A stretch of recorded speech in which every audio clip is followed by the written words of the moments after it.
सबसे पहले हम ये समझते हैं कि ये नाम कस्टम एक्ट क्यों पड़ा। तीन टाइप के वाटरवेज हुए, internal waterway, turtle waterway and international waterways. International waterways को बाइफिकेट किया गया। कभी कभी ऐसे भी होता है, वेयर हाउस का कंसेप्ट कैसे आया, गुड्स आए, custom act 1878, land custom act 1924 जाता है। तो देखो ये है स्लोप, जैसे ये कॉन्टिनेंटल शेल्फ है, ये जैसे क्या आप इंपोर्ट कर सकते हो, नहीं, वो सिर्फ कैनलाइजिंग एजेंसीज के लिए, अगर उस समय शुल्क कलेक्ट होते थे वो भी कहाँ, सिटी गेट्स पे करता है, तो उसके लिए उसने वहां के जो United Nation convention on the law of sea, यहां वर्ड टेरिटोरियल सी डिफाइन किया गया।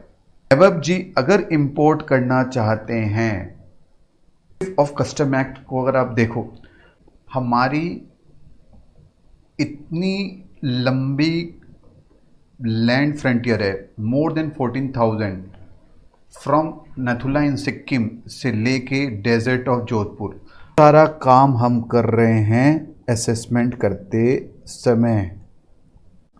Before we start into the nitty gritty of the custom act, सबसे पहले हम ये समझते हैं कि ये नाम कस्टम एक्ट क्यों पड़ा। इसके लिए हमें थोड़ा पुराने समय में जाना पड़ेगा। पुराने ज़माने में किंगडम्स होते थे, राज्य होते थे। तो अगर कोई एक व्यापारी, ट्रेडर, मर्चेंट किसी दूसरे राज्य में अगर सामान बेचना चाहता हो था, तो उसको क्या करना पड़ता था, उसको वहाँ के राजा के लिए एक गिफ्ट लेके जाना पड़ता था। फिर राजा खुश होकर उसको अलाउ कर देता था कि आप मेरे राज्य में सामान बेच सकते हो। तो धीरे धीरे ये प्रथा बन गई कि अगर किसी को दूसरे राज्य में जाके सामान बेचना है तो उसे वहां के राजा के लिए गिफ्ट लेके जाना पड़ेगा।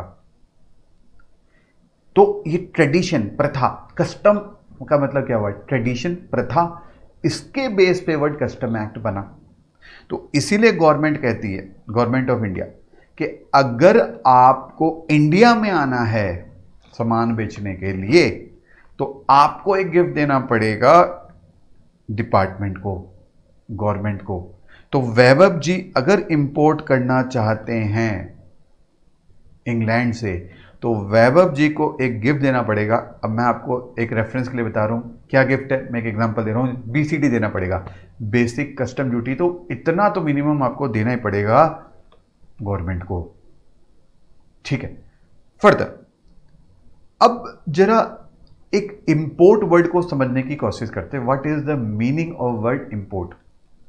जब हम लेमैन के लैंग्वेज में अगर समझें तो इंपोर्ट का मीनिंग कुछ ये समझ में आता है, एक लेमैन को, एक ऑर्डिनरी आदमी, इवन अच्छे अच्छे लोग पढ़े लिखे भी ये समझते हैं कि जैसे कोई ट्रेडर है, ट्रेडर यानी कमर्शियल पर्सन है, वो चाइना से अगर कोई प्रोडक्ट इंपोर्ट करता है तो उसके लिए उसने वहां के जो एक्सपोर्टर है उसको पे किया। तो जब इंडिया के पोर्ट में आया वो प्रोडक्ट, क्योंकि उसने एक कंसिडरेशन था, एक अमाउंट पे किया था, उस पर ड्यूटी लगेगी। पर अगर मैं कहूं मैंने चाइना से एक प्रोडक्ट इंपोर्ट किया as sample free of cost basis, can I say that import transaction undertake हुआ या नहीं? क्या ये इंपोर्ट है, क्या इस पर कस्टम ड्यूटी लगेगी या नहीं? यह और थोड़ा एक एग्जांपल लेता हूं। मेरे अंकल ने जो अमेरिका में रहते थे मेरे लिए एक गिफ्ट भेजी मेरे बर्थडे पे, क्या इस पे कस्टम ड्यूटी लगेगी या नहीं लगेगी? या मैं यहां से अमेरिका गया अंकल से मिलने के लिए, वहां पे मैंने एक टी शर्ट बड़ी पसंद आई, मैं उसको पहन के वापस इंडिया में आ गया, और जब मैं अमेरिका जा रहा था तो मैं एक सूटकेस में कुछ सामान ले गया था और वो वापस सामान में लेके आया। तो क्या वो जो शर्ट है जो मैंने वहां खरीदी और लेके आई है, जो सूटकेस जो मैं यहीं से ले गया था वापस लेके आया, क्या वो इंपोर्ट है? या जिस फ्लाइट में मैं बैठ के अमेरिका से यहां इंडिया पहुंचा, क्या वो फ्लाइट को मैं कहूं क्या that flight has been imported? या उस फ्लाइट में कुछ सामान था, फ्यूल था, स्टोर्स था, क्या वो भी इंपोर्ट है क्या? एक लेमैन, एक ऑर्डिनरी आदमी क्या समझता है इंपोर्ट मतलब क्या होता है?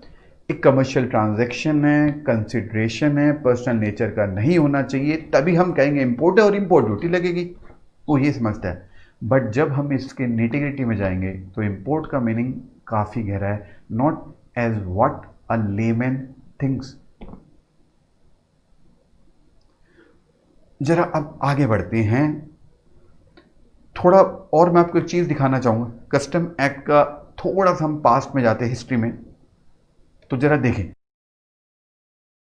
अगर आप एकदम एंशिएंट टाइम में जाओगे, कभी अगर पढ़ने का शौक हो, पढ़ना, जिसको हिस्ट्री पढ़ने का शौक है, तो अर्थशास्त्र ऑफ कौटिल्य, अगर उस समय शुल्क कलेक्ट होते थे, वो भी कहाँ? सिटी गेट्स पे। जो आज का स्ट्रक्चर है, प्रेजेंट स्ट्रक्चर है जो कस्टम लॉ का, उसका बेस एक्चुअल में ब्रिटिशर्स ने ले डाउन किया था जब उन्होंने फर्स्ट टाइम कलकत्ता के अंदर बोर्ड ऑफ रेवेन्यू एस्टैब्लिश करा था इन द ईयर 1856। उसके बाद ईयर 1859 के अंदर कस्टम टैरिफ एक्ट ब्रिटिशर्स ने बना दिया था, जहां क्लासिफाई करे गए थे, गुड्स के रेट स्पेसिफाई करे गए थे। तो जब इंडिपेंडेंस हमें मिला, उस समय 3 एक्ट हुआ करते थे। Sea custom act 1878, land custom act 1924 और इंडियन एयरक्राफ्ट एक्ट। ये तीनों एक्ट थे, और भी अलाइड लॉज थे। इन सब को कंसोलिडेट किया गया और एक एक्ट बनाया गया, that was our custom act 1962 और कस्टम टैरिफ एक्ट 1975। अब what is the basic objective of custom act को अगर आप देखो, हमारी इतनी लंबी लैंड फ्रंटियर है, मोर देन 14,000, फ्रॉम नथुला इन सिक्किम से लेके डेजर्ट ऑफ जोधपुर। अकेली हमारी कोस्ट लाइन देखो, it's more than around 7,600 kilometre. Department को, हमारे कस्टम डिपार्टमेंट को सिर्फ कलेक्शन ऑफ रेवेन्यू उसका ऑब्जेक्टिव नहीं है, उसको और बहुत से एस्पेक्ट देखने होते हैं, मैनेज करने पड़ते हैं। हमारी कंट्री में कोई फेक करेंसी लेके आ जाए, कोई कॉन्ट्राबैंड इलीगल गुड्स लेके आ जाए, ड्रग्स लेके आ जाए, कोई टेररिस्ट एक्टिविटी के लिए यूज़ हो, उन सब चीज़ को रेगुलेट करना, कंट्रोल करना। तो अपार्ट फ्रॉम बेसिक है, ठीक है, कलेक्शन ऑफ रेवेन्यू, उसके और बहुत सारे काम हैं कस्टम एक्ट के। अब बढ़ते हैं जरा आगे, तो शुरू करते हैं chapter basic concept of customs. In terms of exam importance, आपको ये चैप्टर में से कुछ की डेफिनेशंस हैं वो पूछी गई हैं बहुत बार, बट आपको ये चैप्टर और अगला जो चैप्टर है, that is import export, this are the most important chapter under custom, क्योंकि अगर आप ये चैप्टर समझ पाए तभी आप आगे की पूरी चेन समझ पाएंगे। हम पूरा इंपोर्ट एक्सपोर्ट प्रोसीजर सारा डायग्रामेटिकली विजुअल्स फॉर्म में मैं आपको दिखाऊंगा, क्योंकि मैक्सिमम लोगों ने कस्टम पोर्ट तो देखा नहीं होगा, कस्टम एयरपोर्ट तो देखा होगा, पोर्ट तो हार्डली किसी ने देखा होगा। Custom is very interesting as, मतलब वैसे तो GST was also very interesting, पर कस्टम में काफ़ी सारे डायग्राम चार्ट्स के बेस पे ये समझा जा सकता है। बट मैंने भी जगह जगह यूज़ करे हैं काफ़ी सारे चार्ट डायग्राम। बट एक चीज़ याद रखना, चार्ट से समझ में आ जाएगा, बट एग्ज़ाम में लिखने के लिए वर्डिंग्स चाहिए। हमें वर्डिंग्स पे उतना ही एम्फसिस और ध्यान देना होगा, तब जाके नंबर आएंगे, ठीक है। तो शुरू करते हैं चैप्टर। पहली चीज़ है constitution of India. Custom act किस एंट्री के तहत लगा? अगर आप रिकॉल करो, ये मैंने कॉन्स्टिट्यूशनल प्रोविज़न काफ़ी डिटेल में जीएसटी में करवाया था, काफ़ी डिटेल में।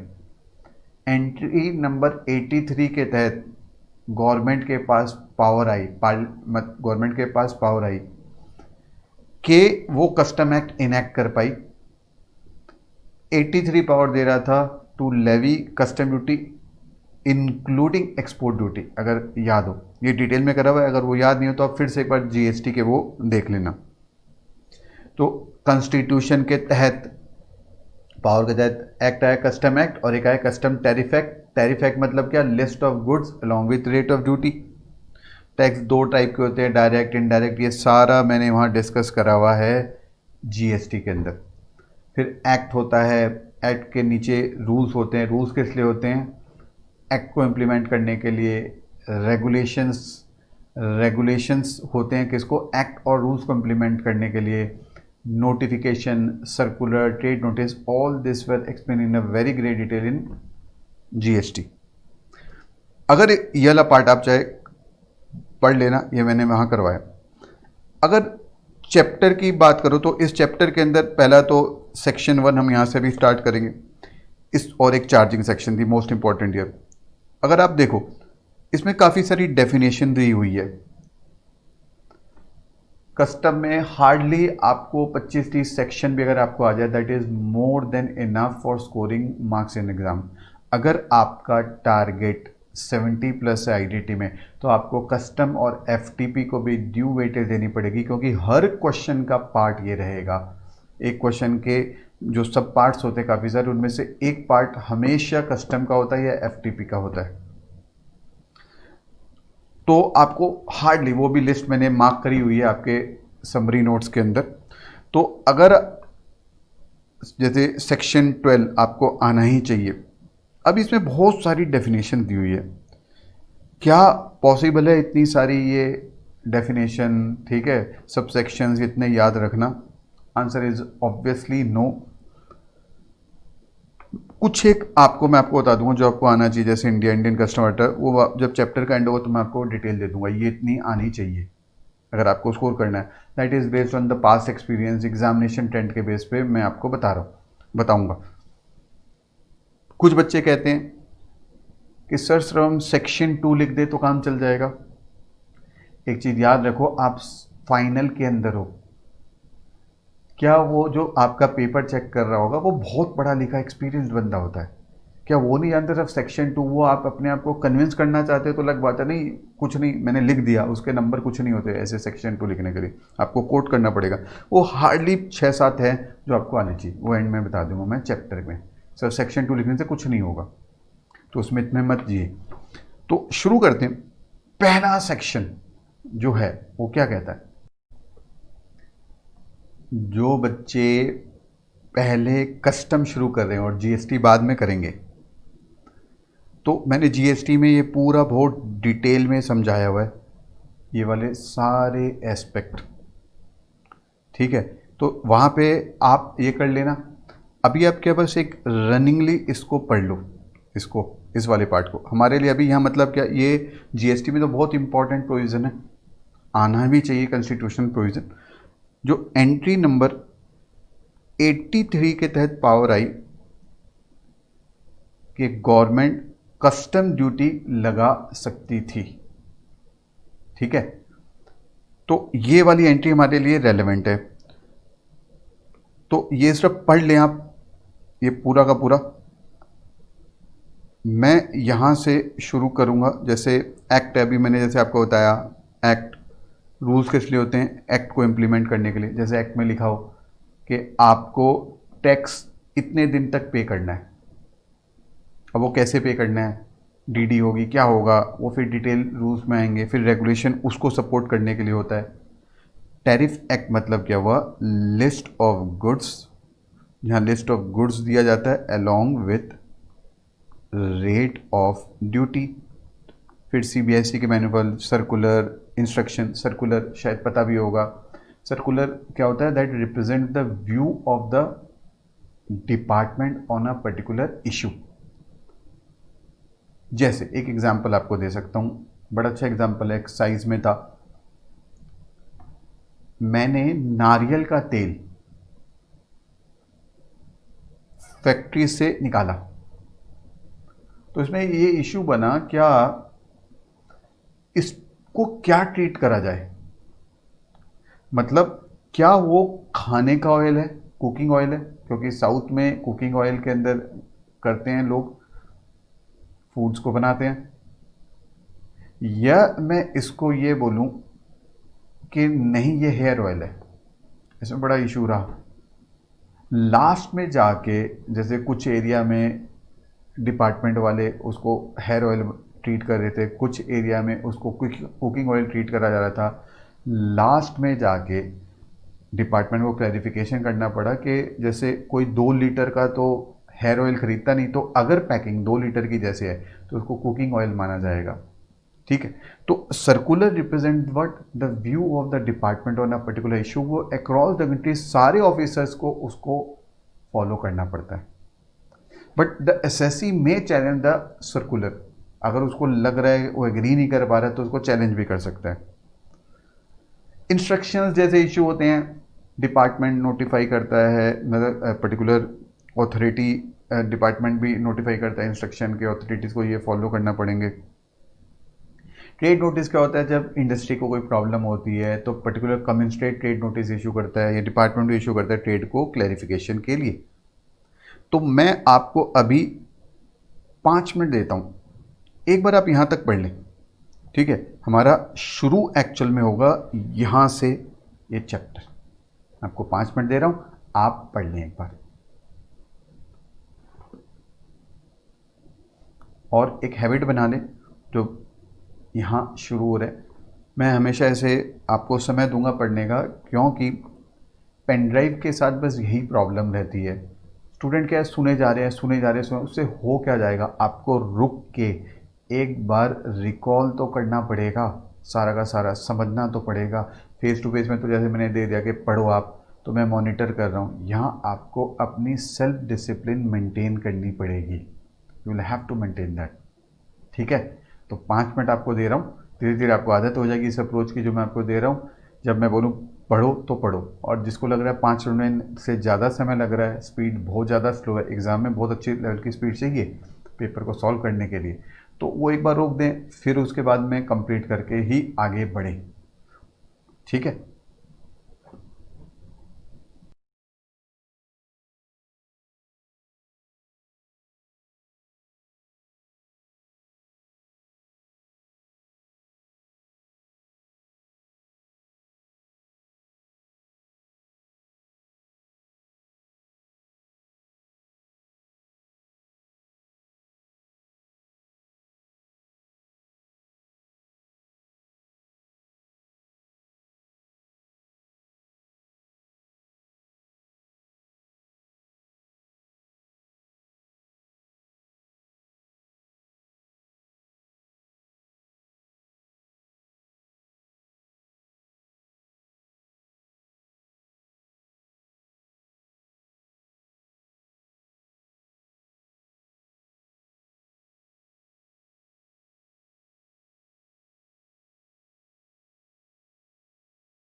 क्या कहता है सेक्शन 1? जनरली हर एक्ट में सेक्शन 1 यही होता है ना. This short title extent and commencement. शायद लॉ में पढ़ा होगा शॉर्ट टाइटल लॉन्ग टाइटल. जब हम शॉर्ट टाइटल कहते हैं बस एक नाम आ गया, कस्टम एक्ट और ईयर बता दिया. लॉन्ग टाइटल होता द एक्ट में भी called custom act to consolidated. जो भी मैंने 3 एक्ट बताए और एलाइड लॉ को करना है, उसका ऑब्जेक्टिव क्या है, पर्पस क्या है, बहुत डिटेल लंबा सा होता है.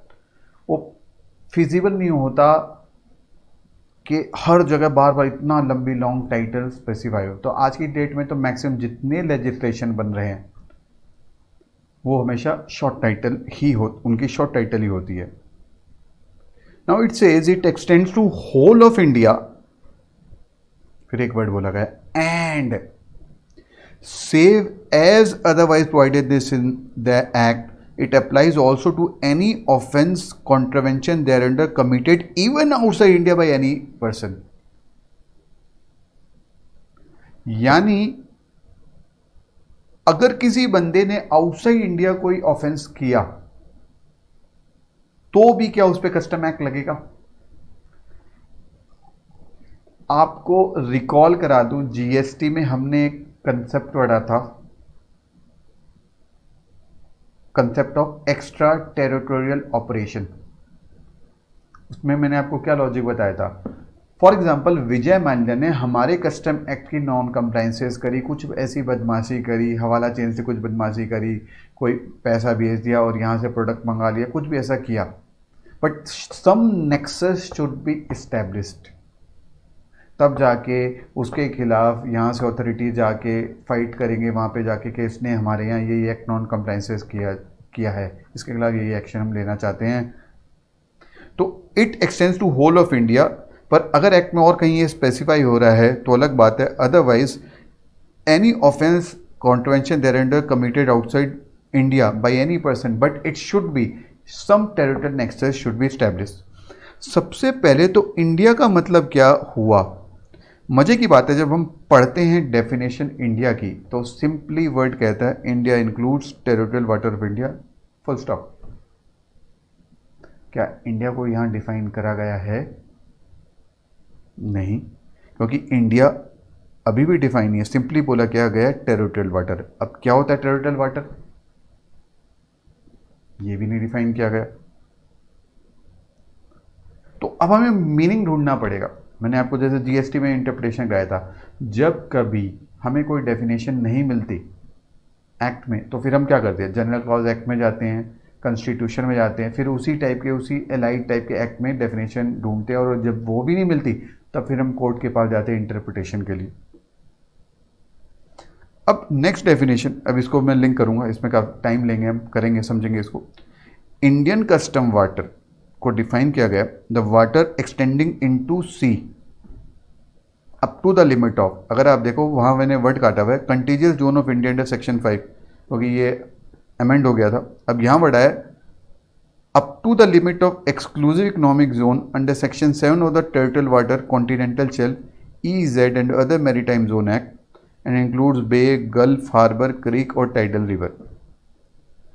पहले तो भी इंडिया यहां डिफाइन नहीं, फिर क्या जरूरत है ये इंडियन कस्टम वाटर को, क्यों यहां, क्या कहना चाह रहा है ये एक्ट, क्यों सिर्फ ये वर्ड डिफाइन किया गया इंडियन कस्टम वाटर. ये एग्जाम में बहुत बार आया हुआ भी है. तो सबसे पहले हम समझते हैं इंडिया क्या है. तो कॉन्स्टिट्यूशन के अंदर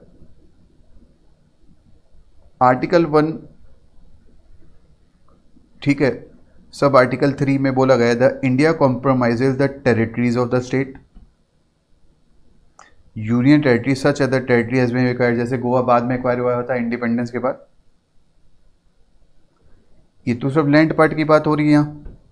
और यहाँ ये बोला territorial water of India. Territorial water का मतलब क्या बोला गया, अब इसके बाद हम इवैल्यूएशन करेंगे एक बार ये पढ़ के, ठीक है. क्या बोला गया, territorial water means every point of which is at a distance of 12 nautical mile from the nearest point of the appropriate baseline. और ये एक्ट है, क्यों ये डिफाइन हुआ, let us try to understand.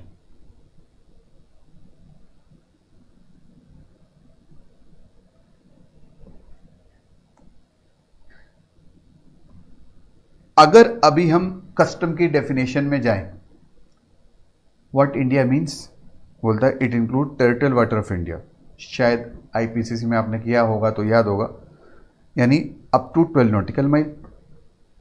बस इतना बोल के वो चुप हो गया। अब क्यों ये ऐसे डिफाइन किया गया और ये एक्ट का रेफरेंस क्यों आ रहा है, इसको समझने के लिए हमें थोड़ा इंटरनेशनल लेवल पे जाना पड़ेगा। अगर आप देखो, there is a United Nation convention on the law of sea. क्या है ये? यहां वर्ड टेरिटोरियल सी डिफाइन किया गया। शायद अगर आप न्यूज़पेपर पढ़ते होगे पेज 3 के अलावा, तो शायद कहीं पढ़ा होगा, जैसे चाइना यूएसए में बड़ा कन्फ्लिक्ट चल रहा होता है, चाइना कुछ आर्टिफिशियल आइलैंड क्रिएट कर रहा है ऐसे करके।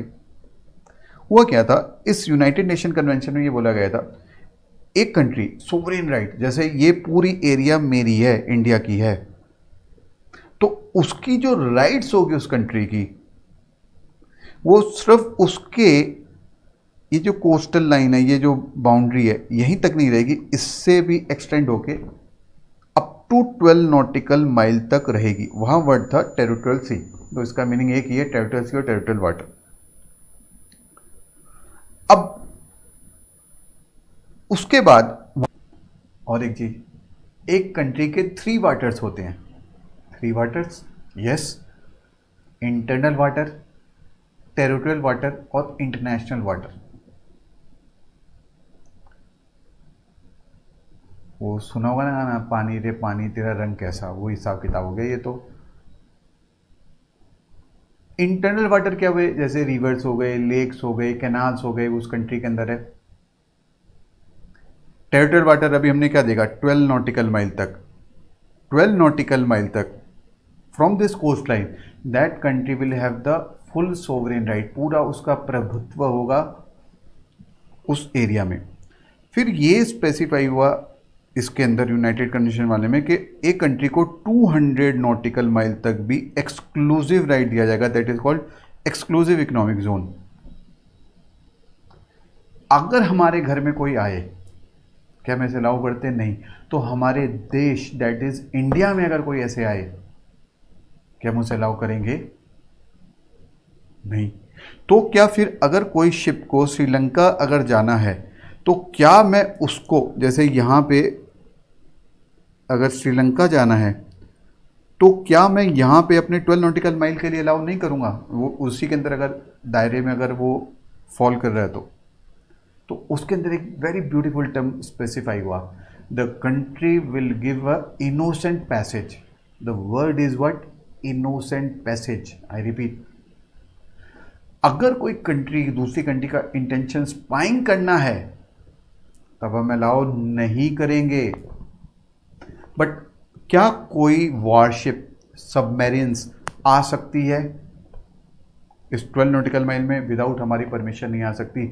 हम सिर्फ इनोसेंट पैसेज के लिए अलाउ करेंगे, और वो कंटिन्यूस होना चाहिए, ऐसे नहीं कि रुक रुक के ऐसे जा रही हो। क्लियर कट वहां लिखा हुआ है।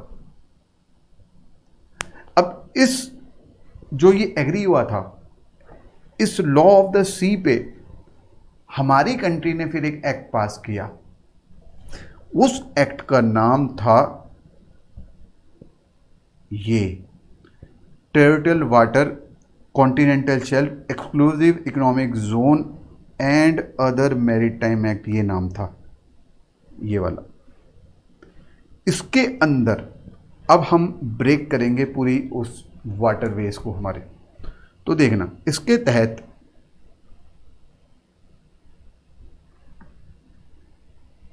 हमने बोला 12 नॉटिकल माइल तक तो हमारा एक्सक्लूसिव राइट है। फर्दर इस एक्ट में स्पेसिफाई है, ये हमारे कोर्स का पार्ट नहीं है, मैं आपको सिर्फ नॉलेज के लिए ये चीज़ें बता रहा हूँ, बट ये आपको आना चाहिए जो कंसेप्ट हम डिस्कस कर रहे हैं। इसमें से क्या एग्जाम में आता वो मैं अभी बता दूंगा। फर्दर 12 नॉटिकल माइल तक एक्ट में लिखा गया, दैट इज ये कितना हुआ, 24 नॉटिकल माइल तक हो गया। अगर आप देखो मैंने वहां येलो वो पॉइंट मार्क करा हुआ है, वो उसका कंटीजियस जोन स्पेसिफाई हुआ है में, मतलब यहां पे to protect the sovereignty interest of the countries. Further अभी जैसे मैंने आपको बताया 200 नॉटिकल माइल तक उस कंट्री का एक्सक्लूसिव इकोनॉमिक जोन रहेगा। दो इसकी स्टार्टिंग तो यहां से होती है 200 नॉटिकल माइल की, but there is a difference between this area and this area. यहां पे हमारा फुल सोवरेन राइट है, यहां पे हमारा सोवरेन राइट है, यहां फुल सोवरेन राइट है। अब यहां पे अगर आप देखो this Indian custom water is equal to exclusive economic zone. अब ये इंडियन कस्टम वाटर क्या है, ये जो टर्मिनोलॉजी इंडियन कस्टम वाटर है, अभी हमने एक डेफिनेशन पढ़ी थी, वो कस्टम एक्ट में स्पेसिफाई है। क्या हम किसी को ऐसे ही अलाउ करेंगे अपनी टेरिटरी में आने के लिए? नहीं। इसी कारण कोई बदमाशी कर जाए, उसको रोकना ज्यादा जरूरी है, या उसको पहले अलाउ करे आप फिर हम एक्शन लेते हैं? क्या जरूरी है? रोकना। तो इसी कारण पहले जो कस्टम ऑफिसर की पावर थी सिर्फ इस कंटीजियस जोन तक थी, वो यहां पे एक्शन ले सकता है। कोई हमारी टेरिटरी को एंटर करे उससे पहले अगर उसका इंटेंशन मालाफाइड है तो उसको वहीं रोक दिया जाए। बट अब अमेंडमेंट कर दिया गया और बोला गया कि कस्टम ऑफिसर की power is equivalent to exclusive economic zone है। इसका मतलब क्या हुआ, वो 200 नॉटिकल माइल तक जा सकता है। क्लियर? फर्दर यानी वो यहां तक जा सकता है, सर्च सीजर्स ये सब कर सकता है। अच्छा ये तो मैंने एयर में कर दिया, मतलब वो यहां तक जा सकता है। फटाफट से रिवाइज करते हैं, अभी तक हमने क्या पढ़ा। India is what? Territorial water. India includes territorial water. Further 12 nautical mile क्या हुआ, हमारा कंटीजियस जोन हुआ। Further Indian exclusive economic zone कहां तक हुआ? 200 नॉटिकल माइल तक।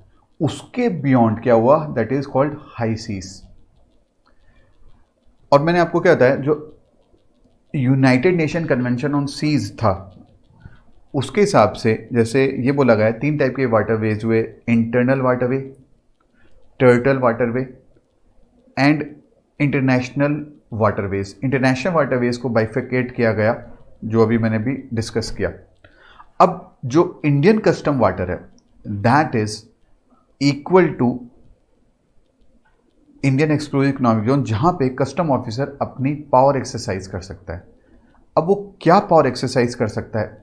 5 टाइप की पावर है जो वो एक्सरसाइज कर सकता है। क्या 5 टाइप की पावर वो एक्सरसाइज कर सकता है? देखें, पहला, जो वेसल्स हैं,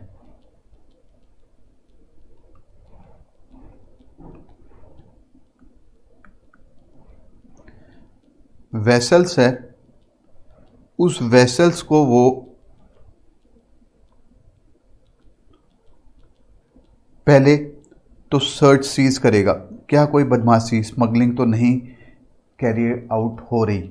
और अगर कोई बदमाशी कैरीड आउट, मतलब पहले उसको स्टॉप करेगा, सर्च करेगा, एंड देयर आफ्टर वो उस वेसल को, अगर वो स्मगलिंग या किसी बदमाशी में इन्वॉल्व है तो उसको कन्फिस्केट कर सकता है। सेकंड जो पावर्स होती है वो होती है अगेंस्ट पर्सन्स। अगर उसको कोई पर्सन मिलता है जो कोई ऑफेंस कमिट करता है अंडर द एक्ट, तो उसके अंदर पहले तो वो पर्सन को क्या करेगा? सर्च करेगा। ठीक है, ही में सर्च दैट पर्सन। और अगर उसको पता चलता है कि उसके पास कुछ ऐसी चीज़ है जो नहीं होनी चाहिए, तो मतलब ये वो स्मगलिंग करने की कोशिश कर रहा है, तो उसको वो क्या कर सकता है? अरेस्ट कर सकता है। और फिर उनके पास, उस पर्सन के पास या उस वेसल में ऐसे गुड्स मिले, ठीक है, विच आर प्रोहिबिटेड, तो ऐसे केस में ऐसे गुड्स को भी वो क्या कर सकता है? कन्फिस्केट कर सकता है।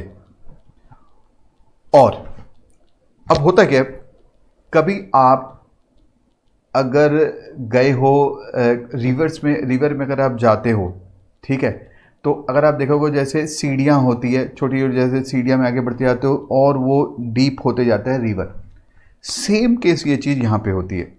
अब कॉन्टिनेंटल शेल्फ जैसे अगर आप देखो, ये इंडिया ग्लोब है।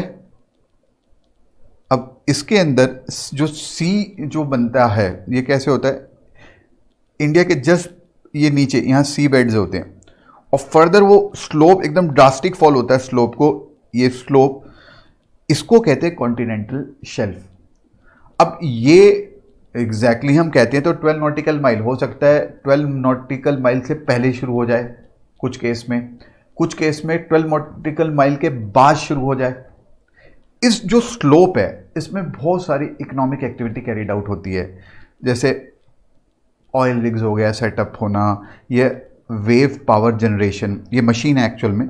अगर आप देखोगे वेव पावर जनरेशन, इस जो उस स्पीड ऑफ वाटर से वो पावर जनरेशन करी जाती है, पर्ल्स एक्सट्रैक्शन, बहुत सारे काम कैरिड आउट करे जाते हैं। जैसे मैंने आपको बोला एक स्लोप की तरह जाता है, तो देखो ये है स्लोप, जैसे ये कॉन्टिनेंटल शेल्फ है, ये जैसे लैंड पार्ट खत्म हुआ ये डाउन जा रहा है, ठीक है, ये डाउन जा रहा है फर्दर। अब देखो कितना गहरा स्लोप आया, फिर स्लोप आया, कुछ जगह जैसे वोल्केनो होते हैं, हमारे कंट्री के आसपास तो नहीं है, तो ये पूरी एरिया के अंदर अप टू 200 नॉटिकल माइल तक उस कंट्री का एक्सक्लूसिव राइट होगा, उसको एक्सप्लॉइट करे for what ever purpose, scientific research के लिए, मैरीटाइम रिसर्च के लिए, ऑयल एक्सट्रैक्शन के लिए, नेचुरल गैस के लिए, पर्ल्स एक्सट्रैक्शन के लिए, विंड मिल्स के लिए, वेव इलेक्ट्रिसिटी जनरेशन, जिस काम के लिए भी करना चाहे वो उसको यूज़ कर सकती है, ठीक है। तो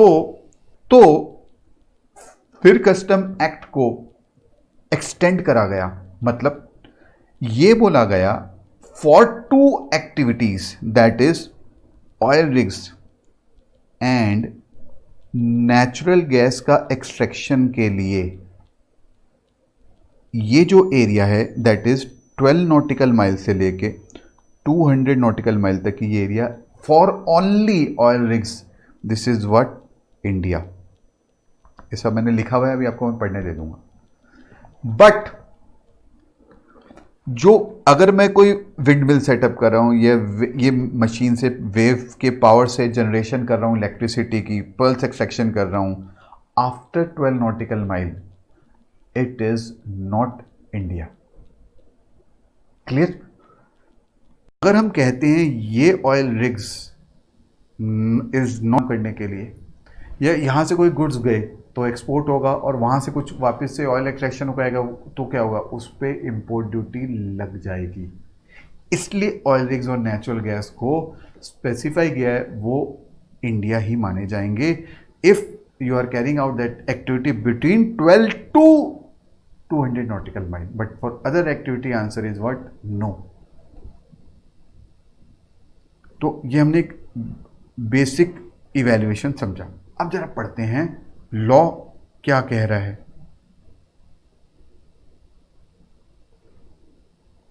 फिर से मैं पढ़ता हूं।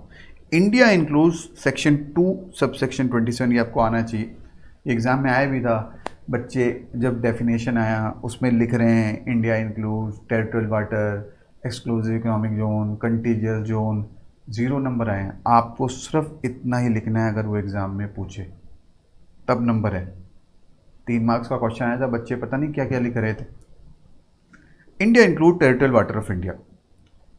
टेरिटोरियल वाटर मतलब क्या हुआ, 12 nautical mile, and it is not only territorial water, it is also above the sea, surface of the sea, जो एयर पार्ट है, ये यहाँ स्पेसिफाई करा गया है। Significance of territorial water, goods are deem to have been imported, अगर vessel enters करता है इमेजिनरी लाइन, ये और हम डिटेल में कंसेप्ट जब समझेंगे तो समझ में आएगा। ये सारी चीज कनेक्टेड है। अभी हम एक बेस बना रहे हैं, मैंने आपको बोला ये 2 चैप्टर मोस्ट इंपॉर्टेंट है, बैकग्राउंड है, काफ़ी चीज़ बार बार रिपीट होगी, तब एंड में जाके जब इंपोर्ट एक्सपोर्ट को से पढ़ लेंगे तब आपको पूरा लॉजिक क्लियर होगा। तो goods are deemed to have been imported if vessel enters the imaginary line on the sea at the 12 nautical mile. Imaginary line यहाँ वर्ड क्यों बोला गया भाई, ऐसे कुछ मार्किंग तो है नहीं। अगर आप कभी न्यूज़पेपर पढ़ते हो तो आपने शायद पढ़ा होगा, जैसे पाकिस्तान के फिशरमैन या श्रीलंका के फिशरमैन हमारी 12 नॉटिकल माइल में गए, बेचारे फिशरमैन तो फिश पकड़ते पकड़ते पहुंच गया, उसे कहाँ पता ये 12 नॉटिकल माइल है या नहीं है, उसको पकड़ लिया जाता है। क्यों? क्योंकि हमारी टेरिटरी में आ गया है। You are not allowed to come within 12 nautical mile. ठीक है, ये माना जाता है कि इंपोर्ट, दो बहुत डिटेल में हम समझेंगे इंपोर्ट का मीनिंग जब आएगा तब करेंगे, कि if you touch this imaginary line, that is if the vessel enter the territorial water of India, it implies what, they are deemed to have been imported. समझेंगे डिटेल बाद में what is the meaning of import. Therefore a vessel not bound to India should not enter this water. सिर्फ किस case में allowed होगा? For passage के लिए, क्योंकि अगर हम अलाउ नहीं करेंगे तो हमारी कंट्री की जब शिप जाएगी तो सामने वाली कंट्री भी अलाउ नहीं करेगी। अब what is the significance of Indian custom water, ये मैंने आपको क्या बताया था, क्या सिग्निफिकेंस है। कस्टम ऑफिसर पहले सिर्फ 12 टू 24 नॉटिकल माइल के बीच तक पावर थी, यानी 12 नॉटिकल माइल तो हमारी इंडिया है, उसके अंदर कोई गलत आदमी को घुसने नहीं दूंगा, एंटर करने नहीं दूंगा, उसको वहीं रोक दूंगा अगर उसका इंटेंशन स्मगलिंग है, टेररिस्ट एक्टिविटी है, कुछ भी है। ठीक है, if you are not bound to India do not come into India. तो पहले पावर सिर्फ 12 टू 24 नॉटिकल माइल थी, पर अब एक्ट क्या कहता है, the power of the custom officer is up to 200 nautical mile from the base line, जो किनारा है उससे, and other maritime zone and includes bay, gulf, harbour, creek, tidal. क्या कहना चाह रहा है? सिंपली ये कहना चाह रहा है, अब ये हमारा, अगर आप देखो ये जो स्ट्रक्चर है, जैसे यहाँ पे ये आ रहा है, ऐसे आ रहा है, ये ऐसे आ रहा है, तो ये फॉर्म ऑफ वाटर होता है। जैसे एक एग्जांपल के लिए अगर आपको दिखाऊं,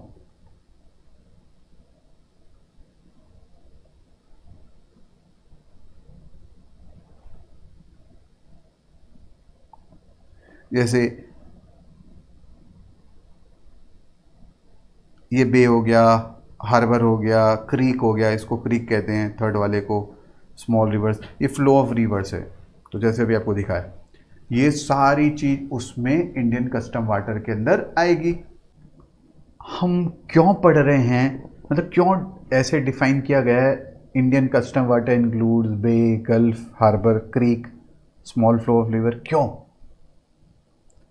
जैसे फर्ज करें, जैसे गुजरात है, ठीक है, मैं मैप इतना अच्छा, मुझे डायग्राम में इतना अच्छा नहीं हूं, अब यहां पे कुछ ऐसा फ्लो डेवलप होके निकल के आ रहा है वाटर का, उसके अंदर कोई आइलैंड भी है। जैसे यहाँ पे अगर आप देखो, मैंने एक रेड मार्क करा हुआ, एक आइलैंड है यहाँ पे, अगर आप देखो तो क्या अब यहाँ पे जो ये वाटर है, क्या ये गुजरात की स्टेट पुलिस के पास पावर होगी यहाँ पे इस एरिया में? क्योंकि ये क्या है, it becomes Indian custom water. क्या Gujarat police will have can execute power here? Answer is no, क्योंकि क्लियर कट डेफिनेशन में स्पेसिफाई हो गया Indian custom water include bay, gulf, tide, creek, ये सारे के सारे जो ये आ जाएंगे, ये इंडियन कस्टम वाटर के अंदर आ जाएंगे। ठीक है, इसलिए यहां डिफाइन किया गया है। एग्जाम में 4-5 बार ये क्वेश्चन आया था, the significance of Indian custom water, जो यहां स्पेसिफाई करा गया है, significance of Indian custom water अभी हम पढ़ेंगे। तो पहला 12 नॉटिकल माइल क्या हुआ? Territorial water of India. Further 12 nautical mile क्या हुआ? Contiguous zone of India. और 200 नॉटिकल माइल क्या हुआ? Up to 200 nautical mile exclusive economic zone. अब अगर आप वर्ड देखो, contiguous zone is an area of 12 nautical mile beyond the Indian territorial water, यानी 12 टू 24 नॉटिकल माइल तक हुआ। Therefore it is a distance of 24 nautical mile from the nearest point of the base line. आज की date में इसका कोई relevance नहीं है, ये इस एक्ट में तो रेलेवेंट है, बट आज के डेट में एज पर कस्टम है कोई रेलेवेंस नहीं, क्योंकि हमें सिर्फ दो टर्मिनोलॉजी आनी चाहिए, एक इंडिया और दूसरा Indian custom water. Exclusive economic zone is an area beyond Indian territorial water 12 nautical mile तक हमारा फुल सोवरेन राइट है। Beyond 12 nautical mile is not India unless until government notify कर दे in terms of territorial water, continental shelf, EEZ and other maritime zone act के ये India है। और सिर्फ दो चीजें बोली गई है वो इंडिया, एक ऑयल रिग्स की एक्टिविटी और नेचुरल गैस। ये हमने जीएसटी में ही बहुत डिटेल में पढ़ा है, अगर रिकॉल करो तो, एक ऑयल रिग्स और एक नेचुरल गैस। ठीक है, अब कॉन्टिनेंटल शेल्फ ये क्या है, जो सब सॉइल से नीचे की रेत वेत जो होती है, is a part of the sleep और एडजॉइनिंग अ लैंड मास, मतलब क्या लैंड के साथ वाली जो एरिया वो धीरे धीरे धीरे पूरा स्लोप जो क्रिएट हो रहा है, वह depth gradually increases before it plunges into deep ocean. The maximum depth of a sea water in the continental shelf is 200 metre. इन सब में ज़्यादा जाने की जरूरत नहीं। कॉन्टिनेंटल शेल्फ फॉर इंडिया, ये लाइन हमारे रेलेवेंट है, beyond the limit of territorial water through the natural prolongation of its land territory to the outer edge of the continental margin. ठीक है, ये कहना चाह रहा है। फर्दर ये है significance of the Indian custom water, जो बताया मैंने आपको अभी, जैसे बताया था जो significance custom Indian custom water, ये बेसिकली क्या है, यहाँ पे पावर है किसकी, कस्टम ऑफिसर के रिगार्डिंग बात कर रहे हैं। ये पावर कहाँ से कहाँ एक्सटेंड हो रही है, जैसे आपको अभी बताया था, इंडिया के जो शोर से लेके अप टू, यहाँ से लेके अप टू 200 नॉटिकल माइल तक 5 टाइप की पावर वो एक्सरसाइज कर सकता है। एक, वेसल के रिगार्डिंग, उसको स्टॉप सर्च कर सकता है और उसको लगे कुछ बदमाशी हो रही है तो उसको क्या कर सकता है, कॉन्फिस्केट कर सकता है वेसल को। दूसरा, वो एक पर्सन को सर्च कर सकता है, power to search any person, और अगर उसने कुछ गलत काम किया है तो उसको अरेस्ट कर सकता है। और लास्ट, गुड्स के रिगार्डिंग, अगर कुछ गलत काम हुए, अगर वो प्रोहिबिटेड हो तो उनको क्या कर सकता है, वो उनको कन्फिस्केट कर सकता है। इसको इम्पॉर्टेंट मार्क कर लें, मैं 2-3 मिनट दे रहा हूँ, एक बार आप पढ़ लें, ये एग्ज़ाम में आया हुआ है।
अब डिस्कस करते हैं हम क्यों पढ़ रहे हैं ये कस्टम एक्ट।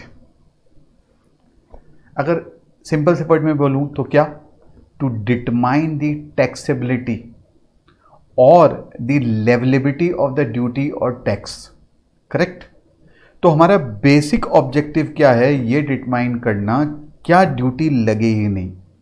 अब जब हम बात करते हैं टैक्सेबिलिटी की, हर स्टैच्यू के डिफरेंट नॉर्म्स होते हैं टू डिटरमाइन द टैक्सेबिलिटी। काफ़ी सारे इंग्रेडिएंट्स या कंडीशंस होते हैं, जब वो सेटिस्फाई होते हैं तभी जाके वो चीज़ टैक्सेबल होती है। जैसे इनकम टैक्स में बात करें, हमारे 5 टैक्सिंग हेड है, जैसे सैलरी हो गया, हाउस प्रॉपर्टी हो गया, तो वैसे ही कस्टम के अंदर हम ये खोजने की कोशिश कर रहे हैं, what is the basis of the taxability. अब एक बिजनेसमैन है, वो बिजनेसमैन एक कमर्शियल ट्रांजैक्शन जब अंडरटेक करता है तो वो ये नहीं कैलकुलेट करता इस पे ये करूँगा तो ऐसे टैक्स लगेगा नहीं, वो सिंपली क्या एक ट्रांजैक्शन अंडरटेक करता है। For example I am importer, मैं गुड्स परचेज कर रहा हूँ। अब जब मैं गुड्स परचेज कर रहा हूँ उस समय मैं बैठ के सेक्शंस के बारे में नहीं सोच रहा हूँ कि कस्टम एक्ट का ये सेक्शन ये कर रहा है या नहीं। अब हमें क्या करना पड़ेगा, हमें ये डिटरमाइन करना पड़ेगा कि वो जो कमर्शियल ट्रांजैक्शन में वो उसके अंदर वो इंग्रेडिएंट्स या कंडीशन है या नहीं, to make that transaction as, अब आता है वर्ड क्या, टैक्सेबल इवेंट। तो taxable event, what is a taxable event? Supreme Court define करता है टैक्सेबल इवेंट को, the occurrence of which creates the what, the taxable events creates what, the charge of levying the duty, charge या levy. अब ये जो charge है ये facts पे डिपेंड करेगा, फैक्ट्स ऑफ द केस में, कुछ केस में लगेगा कुछ केस में नहीं लगेगा। जैसे मैंने अभी बताया कि कभी भी कोई बिजनेसमैन कोई कमर्शियल ट्रांजैक्शन में एंटर कर रहा है तो बैठ के कैलकुलेट नहीं करता कि किस प्रोविजन में क्या एप्लीकेबल है, उसने ट्रांजैक्शन अंडरटेक कर ली। अब एक बार जब टैक्सेबल इवेंट आ गया तो सेकेंड स्टेज आता है क्या, क्वांटिफिकेशन ऑफ लायबिलिटी। ये जो चार्ट है ये मैंने बैकग्राउंड मटेरियल है, ई बैकग्राउंड मटेरियल ऑफ ICAI, वहां से उठाया है जिसके इसमें मैं डिस्कस कर रहा हूं। सेकेंड वर्ड है क्वांटिफिकेशन ऑफ लायबिलिटी। जब हम बात करें क्वांटिफिकेशन की, मतलब हमें एक एसेसेबल वैल्यू चाहिए और एक रेट ऑफ ड्यूटी चाहिए जिस पे, मतलब जिस एसेसेबल वैल्यू पे हम ये रेट लगा के पे करेंगे, करेक्ट। बट पहले टैक्सेबल इवेंट हो जाना चाहिए। इसमें आगे जाके हम देखेंगे, जैसे सेक्शन 15 हमें बताएगा कि कब, when the good has pass the levy की स्टेज से जब निकल गया तो कैसे हम एसेसेबल वैल्यू, कैसे रेट ऑफ ड्यूटी लगाएंगे, वो हमें सेक्शन 15 बताएगा। अब है discharge of liability. Discharge of liability convenience के तौर पे गवर्नमेंट डिसाइड करेगी कि कब आपको डिस्चार्ज करनी है। प्राइमा फेसी बोलूं तो in case of import transaction, export transaction, पहले ड्यूटी दे बाद में क्लियर कर ले, यही होगा। नहीं तो गवर्नमेंट कहां कहां भागती फिरेगी, गुड्स आए, आपने इंपोर्ट किया, इंपोर्टर ने इंपोर्ट किया और वो छुड़ा के ले गया और बाद में उसने बोला हाँ मैं आपको ना मंथली बेसिस पे कर दूंगा। तो प्राइमा फेसी तो पहले आप ड्यूटी पे करो फिर ही आप गुड्स को निकाल सकते हो। बट हाँ आजकल आ गया है 15 डेज का एक पीरियड दिया गया है बिग इंपोर्ट एक्सपोर्टर को, वो जब आएगा रेलेवेंट चैप्टर जब हम पढ़ेंगे तो आप डिस्चार्ज 15 दिन की लायबिलिटी सब्सिक्वेंट भी कर सकते हो। अब इसमें एक क्वेश्चन पूछूं, can discharge be before the taxable event? कि आपको पहले ड्यूटी पे करनी पड़ेगी, ये पेमेंट ऑफ ड्यूटी ना आपको पहले ड्यूटी पे करनी पड़ेगी जबकि अभी लेवी अट्रैक्ट नहीं हुई। क्या ऐसे हो सकता है या नहीं? अगर जिन्होंने पहले जीएसटी सुना हुआ है तो रिकॉल करें, क्या जीएसटी में पहले लायबिलिटी मेरी अराइज हो सकती है जबकि अभी इवेंट अकर भी नहीं हुआ है? आंसर वाज यस, कि अगर एडवांस पे पेमेंट मिल जाए तो मेरी जीएसटी की लायबिलिटी क्या होती है, अकर हो जाती थी। सेम केस यहाँ पे भी हो सकते हैं केसेस, वो हम करेंगे रेलेवेंट जगह डिस्कस। तो अभी अगर आप देखो मैंने 3 बात बोली, taxable event, quantification of liability and your discharge of liability. अब ये जो टैक्सेबल इवेंट है ये डिफाइन कहाँ है, सेक्शन 12 ऑफ द एक्ट में। तो चलते हैं अब हम सेक्शन 12 के अंदर, फटाफट से देखें क्या कहता है सेक्शन 12। अभी हम एक प्राइमा फेसी रीडिंग करें, बाद में ये चैप्टर खत्म हो गया फिर इसी सेक्शन को मैं उठा के और डिटेल में डिस्कस करूंगा। तो अगर आप देखो सेक्शन 12 क्या कह रहा है, except as otherwise provided in this act और any other law for the time being in force, duties of custom shall be levied at such rates as may be specified under the Custom Tariff Act or any other law for the timing in force on what goods imported or imported into or exported from India. Break करते हैं definition को। इसने क्या बोला, except as otherwise provided in this act और any other law for the time being in force, यानी importance section 12 ने खुद को नहीं दी, बल्कि दी कि और कहीं कुछ लिखा हुआ है तो वो प्राइमा फेसी ओवर रूल करेगा सेक्शन 12 को। मतलब जैसे कुछ ऐसे सेक्शन है जब कहते हैं कि इसमें ड्यूटी लगेगी नहीं, जैसे ट्रांजिट में, ट्रांजिट ऑफ गुड आगे जाके आप करोगे, ये डिस्कस करोगे, ट्रांसशिपमेंट में कुछ केस में रेमिशन मिल जाएगी, ठीक है। कुछ केस में फॉर एग्जांपल गुड्स वहाँ से तो चले, यहाँ पे जब पोर्ट पे आए तो वो थे ही नहीं, they were lost, they were not there, तो क्या duties of custom won't be levied. तो ऐसी सिचुएशंस हैं वो करेंगे। यह any other law for the time force, या और कोई ऐसा लॉ बोलता हो तो अगर आप इस डेफिनेशन को ब्रेक करो, जो लेवी करी जा रही है, लेविड अंडर सेक्शन 12 हो रहा है of custom act, but it is subject to, यानी this is not important, this is subject to what, other provisions of the act और any other law, other provisions और अदर लॉ।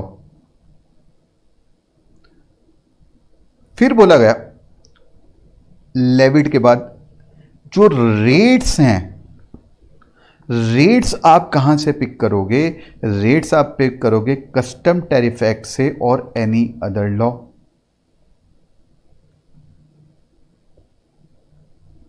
और word वहां क्या है, ड्यूटीज, तो हम आगे जाके जैसे पढ़ेंगे, basic custom duty, additional duties होगी, काउंटर वेलिंग ड्यूटीज होंगी, स्पेशल एडिशनल ड्यूटीज होगी, आईजीएसटी होगी, वो सारी लगेगा किस पे, ऑन, अब यहां वर्ड आया गुड्स, तो पहले हमें देखना पड़ेगा वो गुड्स है या नहीं, फिर वो इंपोर्टेड है या एक्सपोर्टेड है, और वर्ड क्या है, इंडिया। तो इतने सारे इंग्रेडिएंट्स है तब जाके ड्यूटी लगेगी, ठीक है। Levied first, rates custom tariff act में उसके अंदर रेट ही नहीं स्पेसिफाई, नॉन ड्यूटेबल है, इशू क्लोज, रेट्स, फिर किस पे, क्या वो गुड्स है ना, इंपोर्टेड है ना, एक्सपोर्टेड है या फिर इंडिया में है ना, ये सारे कंडीशन तब जब सेटिस्फाएंगे तभी कस्टम ड्यूटी लगेगी। Further Rafale for example ministry of defence import करती है, तो क्या अगर ministry of defence Rafale import करी, क्या उसको भी कस्टम ड्यूटी देनी पड़ेगी? Answer is yes, it shall apply. अब देखो ये एनालिसिस मैंने यहां पे दी हुई है, ये एनालिसिस आप बाद में पढ़ लेना, मैं लॉ पढ़ाऊंगा पहले। फिर it shall apply in respect of all goods belonging to the government as they apply in respect of goods not belonging to government. अब अगर यहां पे एक वर्ड देखो, यहां एम्फेसिस किस पे, गुड्स पे, ना के person importing goods. I repeat again, it's on goods and not on the person importing the goods. मतलब जैसे अगर आपने बदमाश कंपनी मूवी देखी होगी तो you will be better able to connect. नहीं तो मैं एक एग्जांपल बता देता हूँ, जिन्होंने अगर देखी हो, कंसेप्ट में रिपीट कर रहा हूँ। बदमाश कंपनी मूवी में क्या होता है कि जो इंपोर्टर्स होते हैं वो क्या करते हैं, वो बदमाशी करते हैं, एक टाइप के जूते मंगाते, तो दोनों जूते चाहिए, लेफ्ट एंड राइट पैर वाले, एक टाइप के जूते मंगवाते हैं और फिर डिपार्टमेंट को दिखाते हैं ये तो हमारे किसी काम के नहीं आएंगे, क्योंकि ये तो लेफ्ट वाले शूज़ वो पार्टी ने एक्सपोर्टर ने गलत भेज दिए, हमारे किसी काम के नहीं, ये आप ही रख लो। फिर और किसी पोर्ट में, आज की डेट में ये बदमाशी नहीं हो सकती, वहाँ से राइट हैंड साइड के जूते मंगाते हैं और उस पोर्ट के अथॉरिटी को कहते हैं हमारे किसी काम के नहीं है ये, क्योंकि ये सब राइट शूज़ ही भेजे गए। अब वो बदमाशी क्यों कर पा रहे हैं? क्योंकि the duties on what, goods and not on the person importing the goods. और अगर गुड्स ने पैसे नहीं दिए तो डिपार्टमेंट टॉर्चर करेगा उन गुड्स के साथ। वो हम आगे जाके डिस्कस करेंगे कैसे टॉर्चर होगा पैसे निकलवाने के लिए, ठीक है। अंडा इंपोर्ट किया, मुर्गी बन गया तो क्या, और अंडा सुपरमैन अंडा है, किसी काम का नहीं, मेरे मुर्गी किसी काम की नहीं, तो मैं डिपार्टमेंट को अंडा दे दूंगा। ये सारे कंसेप्ट वेरी इंटरेस्टिंग कंसेप्ट है, ये हम आगे डिस्कस करेंगे। ठीक है, मैंने इंपोर्ट कुछ किया, बन कुछ वो और गया, या मैं इंपोर्ट कुछ करके उसको चेंज करा के उसको कस्टम बैरियर से निकाल सकता हूँ, क्योंकि ड्यूटी किस पे, गुड्स पे, और ज़्यादा अगर डिपार्टमेंट कुछ मुझे बोलेगा तो मैं बोलूँगा आप ड्यूटी निकालो, किससे, गुड्स से, न कि मेरे से। अभी तक इतना ही। अब हमें ये सारे मतलब एक एक समझने पड़ेंगे। गुड्स क्या होता है, इंपोर्टेड क्या होता है, एक्सपोर्टेड क्या होता है, ये सारे एक एक एलिमेंट अब हमें समझने हैं। ठीक है, तो जरा आगे बढ़ते हैं। इसी को मैं सेक्शन 12 को फिर से दोबारा लूँगा, डोंट वरी, जब हम ये सारे मीनिंग को कंप्लीट कर चुके होंगे। तो अभी तक मैं आपको 2-3 मिनट दे रहा हूँ, एक बार आप पढ़ लें, फिर हम आगे पढ़ेंगे।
एक और चीज़ है, ये चार्ट और मैं डिस्कस करना चाहूँगा, ये आपके चैप्टर के एंड में दिया हुआ है, माइंडजेट 1 नाम से, आप एक बार खोल लें।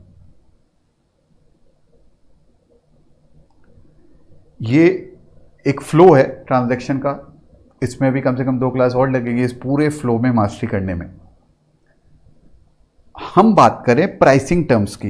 प्राइसिंग टर्म्स मतलब क्या हुआ, किस बेस पे मैं परचेज कर रहा हूं, मतलब कितना मैं तुम्हें पैसा दूंगा। जैसे मैं इंपोर्ट कर रहा हूं, एक्सपोर्टर एक मोनोपोलिस्ट है, वो एफर्ट नहीं लगाता, प्रोडक्ट ऐसा है, यूनिक प्रोडक्ट है, कहीं मिलेगा ही नहीं। एक्सपोर्टर कहता है ऐसे है, अगर आपको चाहिए ना ये प्रोडक्ट, उठवा लो मेरे फैक्ट्री से, मैं नहीं आपको पहुंचाने वाला। हम कहते हैं ठीक है सर, हम तो जो वो प्राइस कोट करेगा उस प्राइस को क्या कहते हैं, एक्स वर्क्स, एक्सपोर्टर की फैक्ट्री का प्राइस। हमने कहा सर थोड़ी तो मेहनत करो, थोड़ी मदद करो, आपके कंट्री में मैं लोकल जो फ्रेट वाले हैं उनको नहीं जानता, बड़ी प्रॉब्लम हो जाएगी। आप ऐसे करो, आप पोर्ट तक पहुंचा दो, आप शिप में मत चढ़ाना, आप पोर्ट तक पहुंचा दो। चलो एक्सपोर्टर मान जाता है, तो उसको कहते हैं FAS, मतलब फ्री अलोंगसाइड, FAS, यानी मैंने जस्ट ऊपर यहां पे चढ़ाने की सरदर्दी, यहां तक मैंने पहुंचा दिया, इसको कहते हैं फ्री अलोंगसाइड। हमने कहा हमारी एक शिपिंग एजेंसी है, उस शिप पे आप चढ़वा दो। वो कहता है ठीक है, वो कॉस्ट ये बियर करेगा, कौन, एक्सपोर्टर, उसको कहते हैं FOB, मतलब फ्री ऑन बोर्ड। अब एक्सपोर्टर का प्रोडक्ट इतने कंपटीटर है तो उसको मेहनत करनी पड़ रही है इंपोर्टर के पोर्ट तक पहुंचाने में। वो कहता नहीं नहीं, सारी कॉस्ट मैं बियर करूंगा, आपके पोर्ट तक पहुंचा दूंगा, लोकल फ्रेट आप इनकर करना। अगर ये एग्री हुआ तो उसे कहते हैं CIF, that is called what, cost insurance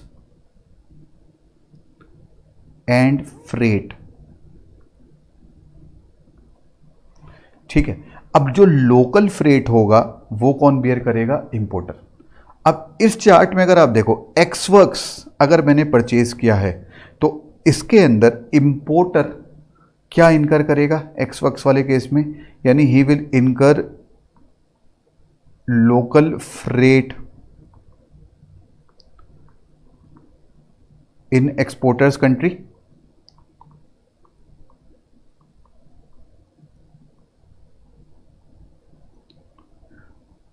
plus वो उसके बाद में जो बोर्डिंग के चार्जेस होंगे, ठीक है, जो गुड्स को ऊपर शिप में रखने के वो बियर करेगा, प्लस इंश्योरेंस फ्रेट बियर करेगा। अगर FAS है, फ्री अलोंग साइड टर्म्स है, तो यानी इंपोर्टर क्या बियर करेगा, वो एक लमसम अमाउंट कॉस्ट का तो दे देगा उसको, वो बियर क्या करेगा, जो बोर्ड करने का load charges incurred on at the port of loading, इसको पोर्ट ऑफ लोडिंग भी कहा जाता है। ये चार्ट एकदम मास्टरी आपको वैल्यूएशन चैप्टर में आएगा, वहाँ फिगर्स के साथ हमें प्रैक्टिस करनी पड़ेगी किस वैल्यू पे कस्टम ड्यूटी लगेगी। तो फ्री ऑन बोर्ड हुआ तो insurance and freight will be beard by whom, the importer. CIF basis पे अगर मैं परचेज कर रहा हूँ तो सिर्फ मैं लोकल फ्रेट बियर करूँगा, ठीक है। क्रक्स में मैंने एक डिस्कशन किया है, तो अब इसके बाद हम शुरू करते हैं चैप्टर।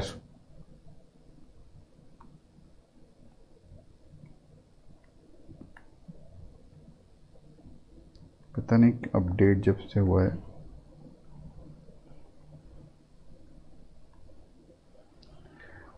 एक और अगर मैं आपको एक स्ट्रक्चर दिखाऊं, अभी तक हमने क्या किया, सिर्फ इंडिया की एक डेफिनेशन समझिए, सेक्शन 12 चार्जिंग सेक्शन पे बात करिए हल्की फुल्की। अगर आप ओवरऑल देखो कस्टम एक्ट के अंदर, कोई आपको ये याद नहीं करने हैं, 18 चैप्टर है। प्रिलिमिनरी के अंदर पहले सेक्शन 1 एंड सेक्शन 2, इसके सेक्शन 1 एंड सेक्शन 2, सेक्शन 2 में काफी सारी डेफिनेशन है। फिर है ऑफिसर्स ऑफ कस्टम, इसके अंदर सेक्शन 3 से लेके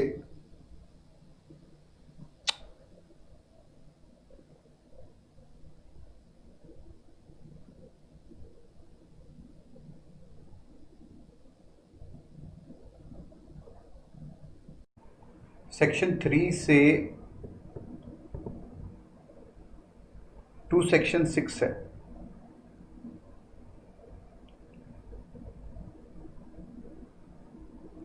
और दिस इज मतलब सब हम एक रेफरेंस के तौर पे पढ़ेंगे, इररिलेवेंट है। चैप्टर 3 के अंदर आपका सेक्शन 7 से सेक्शन 10 तक आएगा, जिसके हम देखेंगे appointment of custom port, airport, ये सारे देखेंगे। और सेक्शन 11 ये हम करने वाले हैं इस चैप्टर में। ये जब चैप्टर खत्म हो जाएगा फिर मैं डिस्कस करूँगा और 2 से 3 बार हम रिपीटेशन करेंगे, ताकि हमें जैसे जैसे हम आगे बढ़े वैसे ही याद होते जाए। तो अब हम चलते हैं सेक्शन 2 में कुछ डेफिनेशंस पे, वो डेफिनेशंस पढ़ते हैं तो हमें और क्लैरिटी आएगी एक्ट की। और जब हम इंपोर्ट एक्सपोर्ट प्रोसीजर कर देंगे तो पूरी क्लैरिटी आ जाएगी पूरे प्रोसीजर्स की। तो सबसे पहली डेफिनेशन जो आती है वो आती है असेसमेंट। देखना एसएससी है, अब इसको असेसमेंट करना है। तो अब असेसमेंट प्रोसीजर में होता क्या है, डिपार्टमेंट कहता है, ये वैभव जी हैं, इन्होंने प्रोडक्ट इंपोर्ट किया है, मैं ना आप पे ट्रस्ट करता हूं, आप असेस कर लो, आप जो भी असेस करोगे मैं बिलीव करता हूं आप ट्रुथफुली हमें बताओगे सारी चीज। तो इसको कहते हैं क्या, सेल्फ असेसमेंट। अब ये कैसे सेल्फ असेस करेगा, अब कस्टम में और अदर एक्ट में, जैसे इनकम टैक्स में असेसमेंट क्या होता है, पूरे साल का प्रीवियस ईयर का असेसमेंट हम असेसमेंट ईयर में करते हैं। यहां पे ट्रांजैक्शन वाइज असेसमेंट होती है। तो ये जो इंपोर्टर होता है इसको क्या करना पड़ता है, इसको एक डॉक्यूमेंट होता है bill of entry. It is the document for getting the goods cleared from the control of the custom.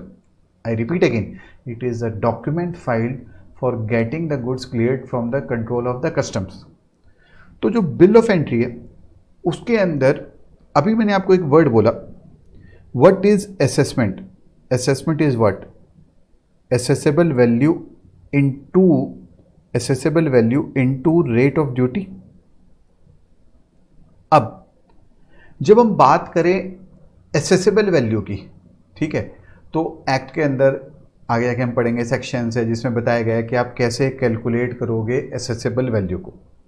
Rate of duty के लिए हमें कस्टम टैरिफ एक्ट में जाना होता है, जहां पे list of goods along with rate of duty. I repeat again, हमें कस्टम टैरिफ एक्ट में जाना पड़ता है जहां पे list of goods along with rate of duty दी हुई है।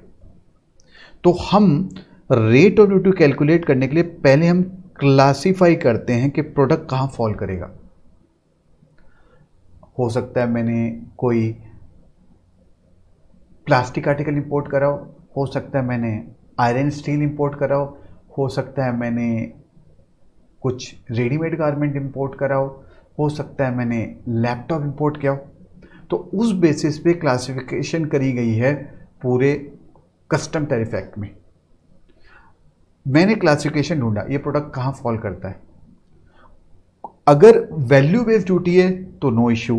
कुछ केस में क्वांटिटी बेस्ड ड्यूटी होती है कि आपने इतनी क्वांटिटी इंपोर्ट करी, आप इतनी ड्यूटी पे करो, ये उसका इतना वेट होगा तो इतने चार्जेस लगेंगे, ठीक है। हो सकता है हमें वहां जाके मिले कि ये प्रोडक्ट एग्जेम्प्टेड है, इस पे ड्यूटी लगेगी ही नहीं। जो रेट्स होते हैं वो दो टाइप के रेट्स लगते हैं, एक स्टैंडर्ड रेट्स कहते हैं हम उसको, और एक हम प्रेफरेंशियल रेट कहते हैं। प्रेफरेंशियल रेट क्या होता है? कुछ प्रेफरेंशियल एरिया से अगर गुड्स इंपोर्ट करा जाता है तो हम बड़े लो रेट ऑफ ड्यूटी लगाते हैं, क्योंकि जब हमारी कंट्री से प्रोडक्ट एक्सपोर्ट वहां पे होता है तो वो भी लो रेट ऑफ ड्यूटी लगाते हैं, ठीक है। तो प्रेफरेंशियल रेट तब लगता है जब वो पर्टिकुलर ओरिजिन ऑफ गुड्स उस पर्टिकुलर कंट्री से है। ओरिजिन ऑफ गुड्स हम चेक करते हैं उसका। ये सारा काम हम कर रहे हैं असेसमेंट करते समय, करेक्ट। अब कभी कभी क्या होता है, मैंने एक आगे मैं आपको दिखाऊंगा अभी, स्टील का मग इंपोर्ट किया। स्टील का मग मतलब आउटर कवरिंग, शायद आपने मार्केट देखा होगा, आउटर कवरिंग स्टील की है और आधा प्लास्टिक आधा स्टील। अब इसे प्लास्टिक आर्टिकल कहूं ये स्टील आर्टिकल कहूं, कस्टम टैरिफ एक्ट में फॉर एग्जांपल ये स्पेसिफाई नहीं है। और एक एग्जांपल, जैसे ये केस स्टडीज है, फेमस केस स्टडीज है। फॉर एग्जांपल मतलब विको टर्मरिक, वैसे तो हमारे देश में मैन्युफैक्चर हो रही है, विको टर्मरिक जैसा कोई प्रोडक्ट मैं इंपोर्ट करता हूं, whether it is a cream और दैट इज और a ayurvedic medicine, I am confused. ये कभी कभी ऐसे होता है, क्या इस वाली चीज में रॉयल्टी अमाउंट पे भी वैल्यूएशन में रॉयल्टी अमाउंट इंक्लूड होगा या नहीं होगा। अगर मैं खुद अपनी तरफ से असेस कर लूं कि नहीं ये यही होगा और फाइल कर दूं और डिपार्टमेंट एग्री ना करे और डिपार्टमेंट रीअसेस कर दे, मैं नहीं मानता आपने अंडर एस्टिमेट करने की कोशिश करी है। तो ऐसे केस में क्या होगा, वो पेनल्टी लगेगी, कन्फिस्केशन भी हो सकते हैं वो गुड्स, फाइन भी लग सकता है। तो काफ़ी सारे एक्शंस होते हैं इंपोर्टर के खिलाफ। तो इसी कारण मैं अपने आप को बचाने के लिए क्या करता हूं, प्रोविजनल असेसमेंट करवा लेता हूं प्रोडक्ट का, प्रोविजनल असेसमेंट करवा लेता हूं प्रोडक्ट का। तो अगर आप देखो ये तीन टाइप के असेसमेंट हो गए, एक मैं खुद कर रहा हूं सेल्फ असेसमेंट, दो डिपार्टमेंट कर रहा है जब वो रीअसेस कर रहा है, या जब मैं कंफ्यूज हूं तो डिपार्टमेंट के पास चला जाता हूं कि सर आप बता दो यहाँ ये कहाँ क्लासीफाई होगा या उसकी क्या वैल्यू होगी। और एक चौथा असेसमेंट होता है that is called where the assessment where duty assessed is what nil. Export के केस में ये होता है, ठीक है। ये है पूरा गैमेट ऑफ असेसमेंट। अब अगर आप देखो मैं आपको कनेक्ट कराऊं हमारे चैप्टर से, तो ये निकल के आता है डेफिनेशन। मैंने वो ये 4 टाइप्स के असेसमेंट है। फर्दर ये सारे जो कीवर्ड्स मैंने करे अभी मैंने एक फ्लो में बताए, तो मैं आपको 2 मिनट दे रहा हूँ, आप वहाँ पे कनेक्ट करें, ठीक है। असेसमेंट मीन्स डिटर्मिनेशन और duty liability of any goods and amount और टैक्स वगैरह वगैरह। तो आप उसमें कनेक्ट करके चाहे तो ये चार्ट बनाना हो तो आप चार्ट भी बना सकते हैं। और ये 2 मिनट को प्रॉपर यूटिलाइज करो, ठीक है, पढ़ो।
अब करते हैं डेफिनेशन कोस्टल गुड्स की। पहले हम पढ़ते हैं डेफिनेशन।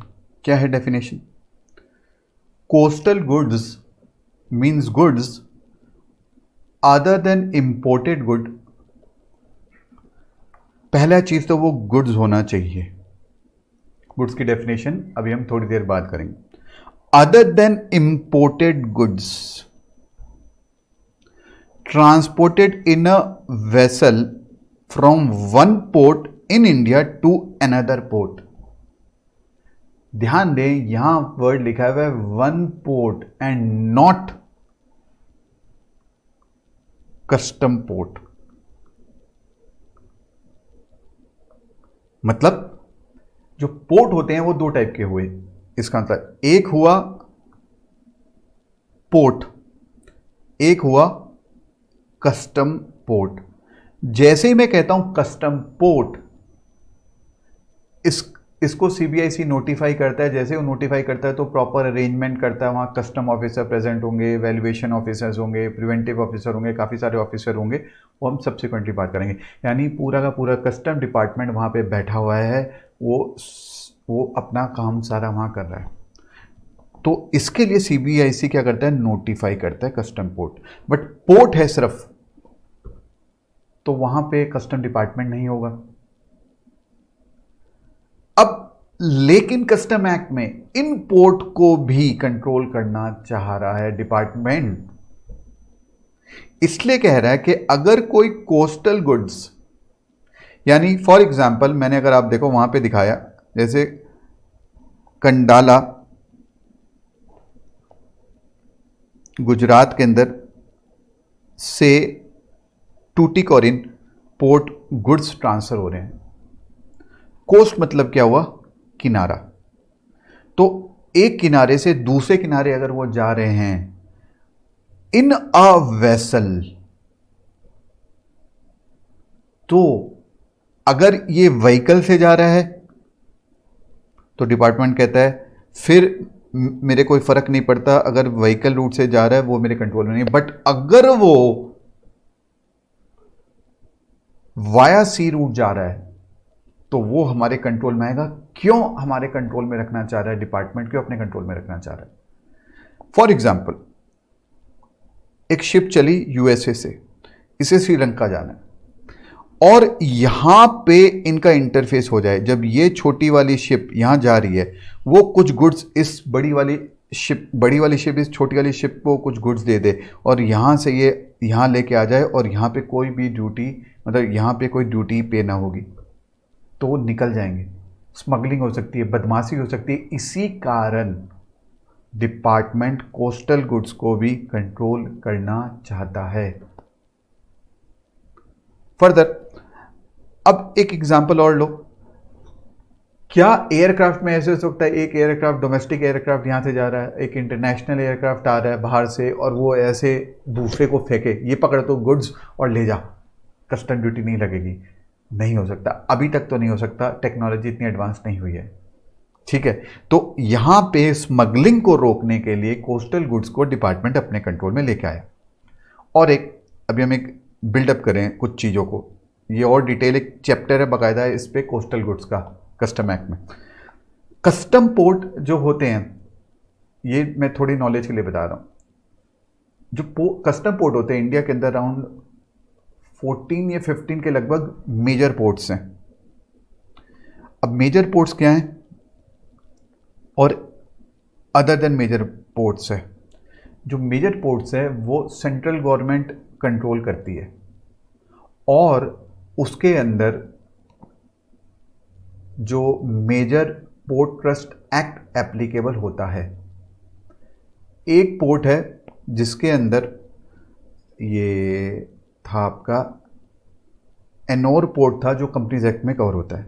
जो ये अदर पोर्ट्स होते हैं, ये सेंट्रल गवर्नमेंट के कंट्रोल में आते हैं। जो अदर पोर्ट्स होते हैं, ये अदर पोर्ट्स स्टेट गवर्नमेंट के कंट्रोल के अंदर आते हैं। ठीक है, jurisdiction of respective state government, maritime boards होते हैं, मैरीटाइम बोर्ड्स के कंट्रोल में आते हैं। तो अब कुछ फटाफट से कुछ और फर्दर डिस्कशन करते हैं। जैसे कोई शिप यूएसए से चली, वो कंडाला पोर्ट पे गई, वहां से वो टूटिकोरिन पोर्ट गई, फिर फर्दर श्रीलंका चली गई। क्या इसमें जो गुड्स हैं वो कोस्टल गुड्स माने जाएंगे? नहीं। सिंपली बस दो पोर्ट अगर ये हैं, कंडाला तो टूटिकोरिन बीच में आ रहे हैं, तो ये नहीं माने जाएंगे कि ये कोस्टल गुड्स है। वो इंपोर्टेड गुड्स ही रहे जो यूएसए से चले थे। ठीक है, इसमें भी सिर्फ अभी मैं एक लाइन का रेफरेंस दे रहा हूँ, डिटेल डिस्कशन उस चैप्टर में हम करेंगे। कुछ पोर्ट होते हैं वो सिर्फ एक्सक्लूसिवली कस्टम गुड्स को डील करते हैं। कुछ पोर्ट्स होते हैं वो एक्सक्लूसिवली सिर्फ कोस्टल गुड्स को डील करते हैं। कुछ एक पोर्ट होते हैं वो दोनों में, वहाँ पे इवन कोस्टल शिप्स भी आती है, और वहाँ पे ये जो वेसल्स होते हैं, इंपोर्टेड वेसल्स, जो वेसल्स में इंपोर्टेड गुड्स आ रही है वो भी आते हैं। तो उसके फिर डिफरेंट प्रोसीजर्स हैं, और काफ़ी सारे अलग अलग टाइप के प्रोविजंस लगते हैं, वो हम डिस्कस करेंगे कोस्टल गुड्स वाले चैप्टर में। तो now closing this topic, coastal goods means goods other than imported goods which are transported in a vessel, neither vehicle not aircraft, from one port and not custom port in India to another. तो ये हमारी definition थी what, coastal goods की। अब आते हैं next definition, convince की। क्या डेफिनेशन कहता है conveyance? Conveyance include obviously vessel, aircraft, vehicle. Vehicle को फिर यहां पे डिफाइन करा गया सेक्शन 2 सबसेक्शन 42 में। It means conveyance of any kind use on land and specially फिर बोला गया रेलवे व्हीकल। एक क्वेश्चन एग्जाम में काफी बार आया हुआ, that is person in charge of convince.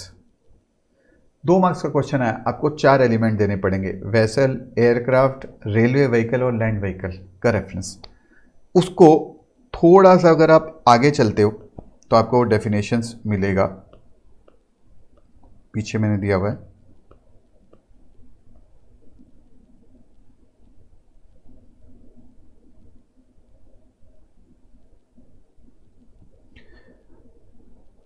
Vessel के केस में the master of the vessel is treated as person in charge, यानी एक्ट के रिगार्डिंग जो जो कंप्लाइंसेस उस वेसल को करनी है तो फुलफिल कौन करेगा? मास्टर ऑफ द वेसल, नहीं तो उसके खिलाफ एक्शन लिया जाएगा। ठीक है। एयरक्राफ्ट में कमांडर और पायलट इंचार्ज, रेलवे ट्रेन में कंडक्टर, अच्छा मतलब ये फॉरेन की टर्मिनोलॉजी से यूज हुआ है, वहां पे होते हैं, गार्ड और other person having the chief direction of the train और any other conveyance, the driver और अदर पर्सन इंचार्ज। तो अगर 2 मार्क्स का क्वेश्चन आया, आपको ये रेफरेंस 4 पॉइंट दोगे तब आधे आधे मार्क्स करके आपको पूरे मार्क्स मिलेंगे। What is they have got a major role, वो हम अगले चैप्टर जब हम डिस्कस करेंगे इंपोर्ट एंड एक्सपोर्ट प्रोसीजर, तब वहाँ डिटेल डिस्कशन करेंगे। इनको क्या क्या नॉर्म्स कंप्लाइंसेस करनी पड़ती है, क्या डिक्लेरेशन फाइल करनी पड़ती है, क्या डॉक्यूमेंट फाइल करना पड़ता है डिपार्टमेंट के पास, वो हम अगले चैप्टर में डिस्कस करेंगे।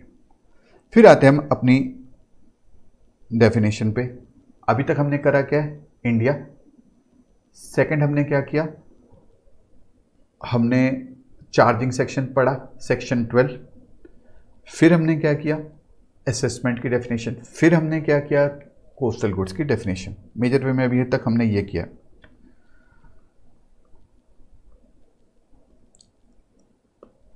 अब आया कस्टम एरिया। क्या कहता है? कस्टम एरिया मींस, पहले हम एक रीडिंग करते हैं, फिर अब इस पर डिटेल डिस्कशन करेंगे। A custom station, first, a warehouse, second, and includes any area in which imported good और, वर्ड देखना, एक्सपोर्ट गुड है, न के exported goods are ordinary kept before clearance by the custom authority. क्या हुआ इसका मतलब? फॉर एग्जाम्पल हम एक सिंपल सा लेते हैं, मेट्रो की एरिया। अब मेट्रो की एक एरिया है, यह एक रेलवे स्टेशन की एरिया है। उसके अंदर एक क्या? रेलवे प्लेटफॉर्म, एक है क्या? स्टेशन, जहां पे आके गाड़ी रुकी, जहां पे आके कन्वेंस रुका। फिर बोला गया और a warehouse and includes any area in which imported good और एक्सपोर्ट गुड। एक्सपोर्टेड गुड्स नहीं बोला गया। इसका मतलब जब हम इंपोर्ट एक्सपोर्ट समझेंगे तब समझेंगे, तो मैं आपको लॉजिक बताऊंगा क्यों वर्ड एक्सपोर्ट गुड्स यूज हुआ, न के exported goods. Are ordinary kept before clearance by the custom authority. तो जरा इसको डायग्रामेटिकली समझते हैं। अब देखना, गुड्स आए वेसल के अंदर, मैंने कुछ गुड्स इंपोर्ट करे थे और मैं दिल्ली का इंपोर्टर हूं, और कांडला पोर्ट पे जाके वो गुड्स उतरे। एक तरीका क्या है? मैं वहां पे जाऊं या मेरा एजेंट जाए। जो मेरा एजेंट वहां पे जाता है उसको कहते हैं कस्टम हाउस एजेंट या कस्टम हाउस ब्रोकर। तो मैंने बोला मेरे एजेंट को कि आप जाके वहां से गुड्स क्लियर करवा दो। काफ़ी सारी फॉर्मेलिटीज फुलफिल करनी पड़ती है, तभी गुड्स क्लियर करता है डिपार्टमेंट। दूसरा ऑप्शन ये भी हो सकता है, मैं चाहूं मैं क्यों वहां पेन लूं, डिपार्टमेंट को मेरे पास मेरे नज़दीक पहुंचा दे वो गुड्स को, तो बेटर रहेगा। इसके लिए मैं चार्जेस भी पे कर दूंगा। तो होता क्या है, जो इसको कहते हैं गेटवे पोर्ट, सी पोर्ट, सी पोर्ट, ये पोर्ट ऑफ फर्स्ट अराइवल।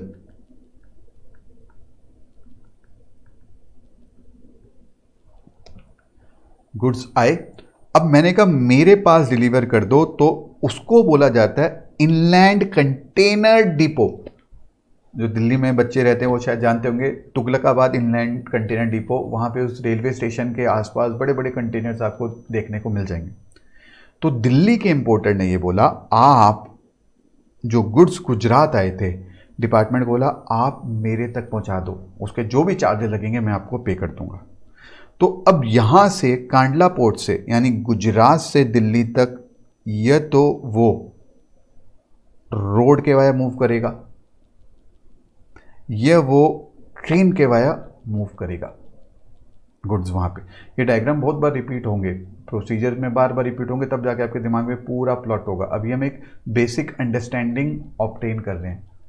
अगर आप देखो आप पे कितने सारे वर्ड्स बम्बार्डेड हो रहे हैं, नहीं एक बार में। इसलिए मैं इवन कहता हूँ कि चाहे 2 बार पहले फर्स्ट ये वाला चैप्टर और अगला चैप्टर आप देख लो, फिर ये पूरा कस्टम आपको कुछ लगेगा नहीं, इट्स वेरी इजी।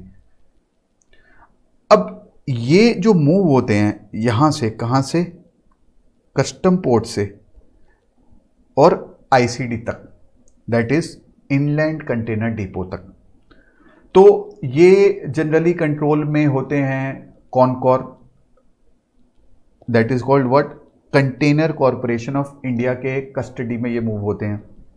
ये प्राइवेट एजेंसीज भी हैं कुछ, ये मूव होते हैं। फर्दर एक ऑप्शन ये भी है, जैसे मैंने कोई प्रोडक्ट इंपोर्ट किया, मेरे पास अभी इतने पैसे नहीं, मैंने बल्क में परचेज किया क्योंकि मुझे सस्ता पड़ रहा था, बट मेरे पास अभी कस्टम ड्यूटी देने के पैसे नहीं। तो मैं डिपार्टमेंट को कहता हूं आप ऐसे करो, आप ना वहीं पे रख लो। कहां पे? वहां एक वेयर हाउस में रख लो। तो उस वेयर हाउस में मैं हर थोड़े थोड़े दिन बाद कुछ प्रोडक्ट निकालता रहूंगा। कभी कभी ऐसे भी होता है, वेयर हाउस का कंसेप्ट कैसे आया, गुड्स आए और मैं वहीं गुजरात पोर्ट से मैं उसको क्या कर दूंगा, मैं उसको एक्सपोर्ट कर दूंगा। तो इस चक्कर में कंसेप्ट आया वेयर हाउसिंग का। वेयर हाउस 3 टाइप के होते हैं। पब्लिक, जैसे नाम से समझ में आ रहा है, वो सेंट्रल या स्टेट गवर्नमेंट के कंट्रोल में आते हैं, central warehousing corporation, state warehousing corporation. Private भी होते हैं और एक स्पेशल वेयर हाउस भी होते हैं, वो हम डिटेल डिस्कशन जब चैप्टर रहेगा तब करेंगे। तो मैंने या फिर वेयर हाउस में वहाँ पे कुछ समय के लिए रख लिया। अब अभी हमने क्या पढ़ा, कस्टम एरिया के अंदर क्या क्या आया। पहला उसके अंदर आया कस्टम स्टेशन, वेयर हाउस, यहां पे आके गाड़ी रोकी, warehouse and includes any area in which imported goods और export good are ordinary kept before clearance by custom authority. इसमें आईसीडी भी आएगा। अब एक चीज और देखो, ये जो मैंने दिखाया हुआ है कंटेनर फ्रेट स्टेशन, इसका मतलब क्या हुआ? अगर वहां देखो, मैंने ये भी एक दिखाया हुआ है, हम अपने बुक के डायग्राम से उठाते हैं।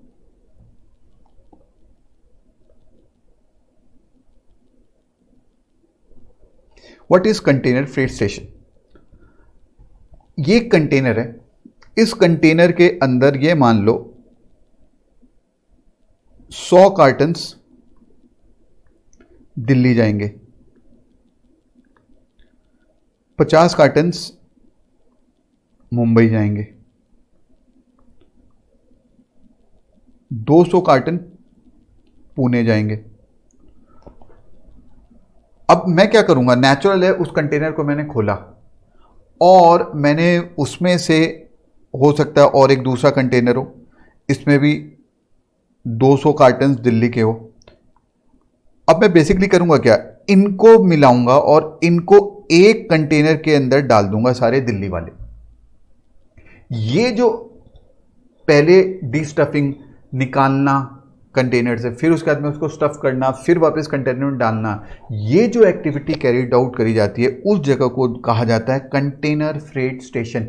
I repeat what I said, container freight, container का फ्रेट स्टेशन, यानी कंटेनर में स्टफिंग डीस्टफिंग ये सब एक्टिविटी कैरीड आउट करी जाती है, उसको कंटेनर फ्रेट स्टेशन कहा जाता है।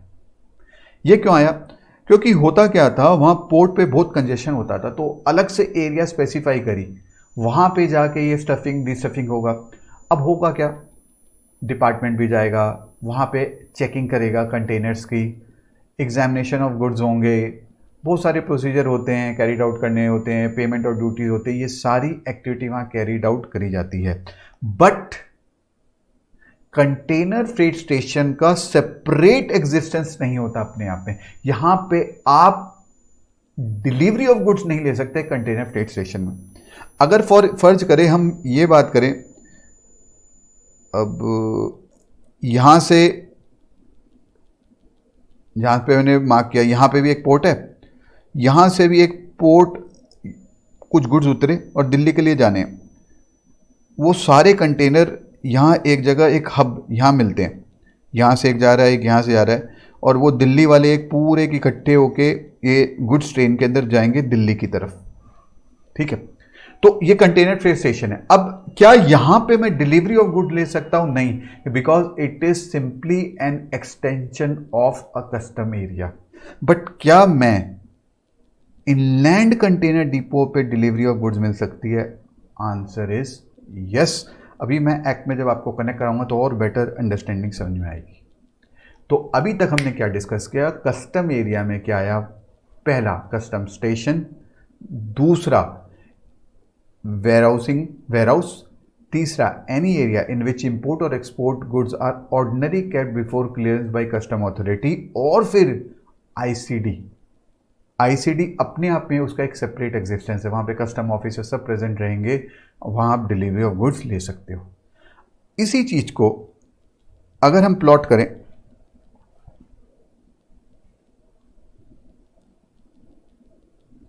इन केस ऑफ एरोप्लेन, माल आया वाया प्लेन,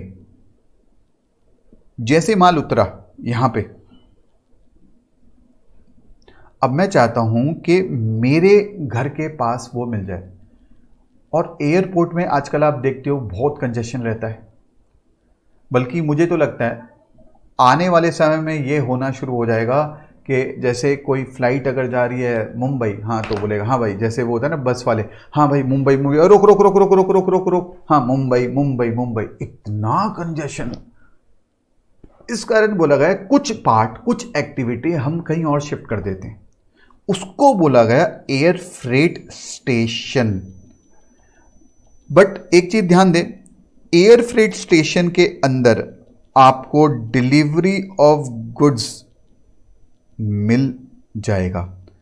तो जब प्लेन उतरी यहां पे, यह तो आपके पास ऑप्शन है वेयरहाउस में रख लो, 3 टाइप के वेयरहाउस है, पब्लिक, प्राइवेट, स्पेशल वेयरहाउस, या फिर आप बोलो ये तो आप डायरेक्टली वहीं से छुड़वा लो, दूसरा आप वेयरहाउस में रख लो, तीसरा आप एयर फ्रेट स्टेशन में लेके आ जाओ और आप डिपार्टमेंट बोलो मैं यहां से छुड़वा लूंगा गुड्स को। तो if you see the difference in this, the container freight station पे आप डिलीवरी नहीं ले सकता, मैं अभी आपको मैं एक्ट में कनेक्ट कराऊंगा, but ICD inland container depot and air freight station दोनों एक ही चीज है। तो सबसे पहले तो हम एक डिफरेंस पढ़ते हैं आईसीडी और कंटेनर फ्रेट स्टेशन में। ICD is like a custom station. Inland Container Depot is like a custom station, like a port or air cargo unit. तो इसको बोला जाता है ड्राई पोर्ट। मैंने अभी आपको जो बताया था, ये बने सी पोर्ट, ये पोर्ट ऑफ फर्स्ट अराइवल, ठीक है, ये वाला बना सी पोर्ट, ये पोर्ट ऑफ फर्स्ट अराइवल, और ये कहा जाता है क्या? Dry port. ड्राई पोर्ट मतलब यहां पे सी तो है नहीं, because of convenience to the importer ये कंसेप्ट आया। तो अगर यहां देखो, ICD is a custom station like a port or air cargo units, you can take a delivery of goods as a importer from here for the purpose of unloading of imported goods and loading of export goods. Exported goods नहीं है। CFS is only a custom area, ये extension of custom area है, located in the jurisdiction of principal commissioner of custom, exercising control over a specified custom port, airport, land custom station ICD. It is simply is an extension of a customs station set up with the main objective of, इतना भीड़ भड़का हो गया इसको decongestion करने के लिए specify हुआ है। तो वो हमेशा अटैच होगा एक कस्टम एरिया से। ICD can have a independent existence, it is a self contained custom station जहां पे आप डिलीवरी ऑफ गुड्स ले सकते हो। CFS by itself cannot have a independent existence, it has to be linked to a custom station.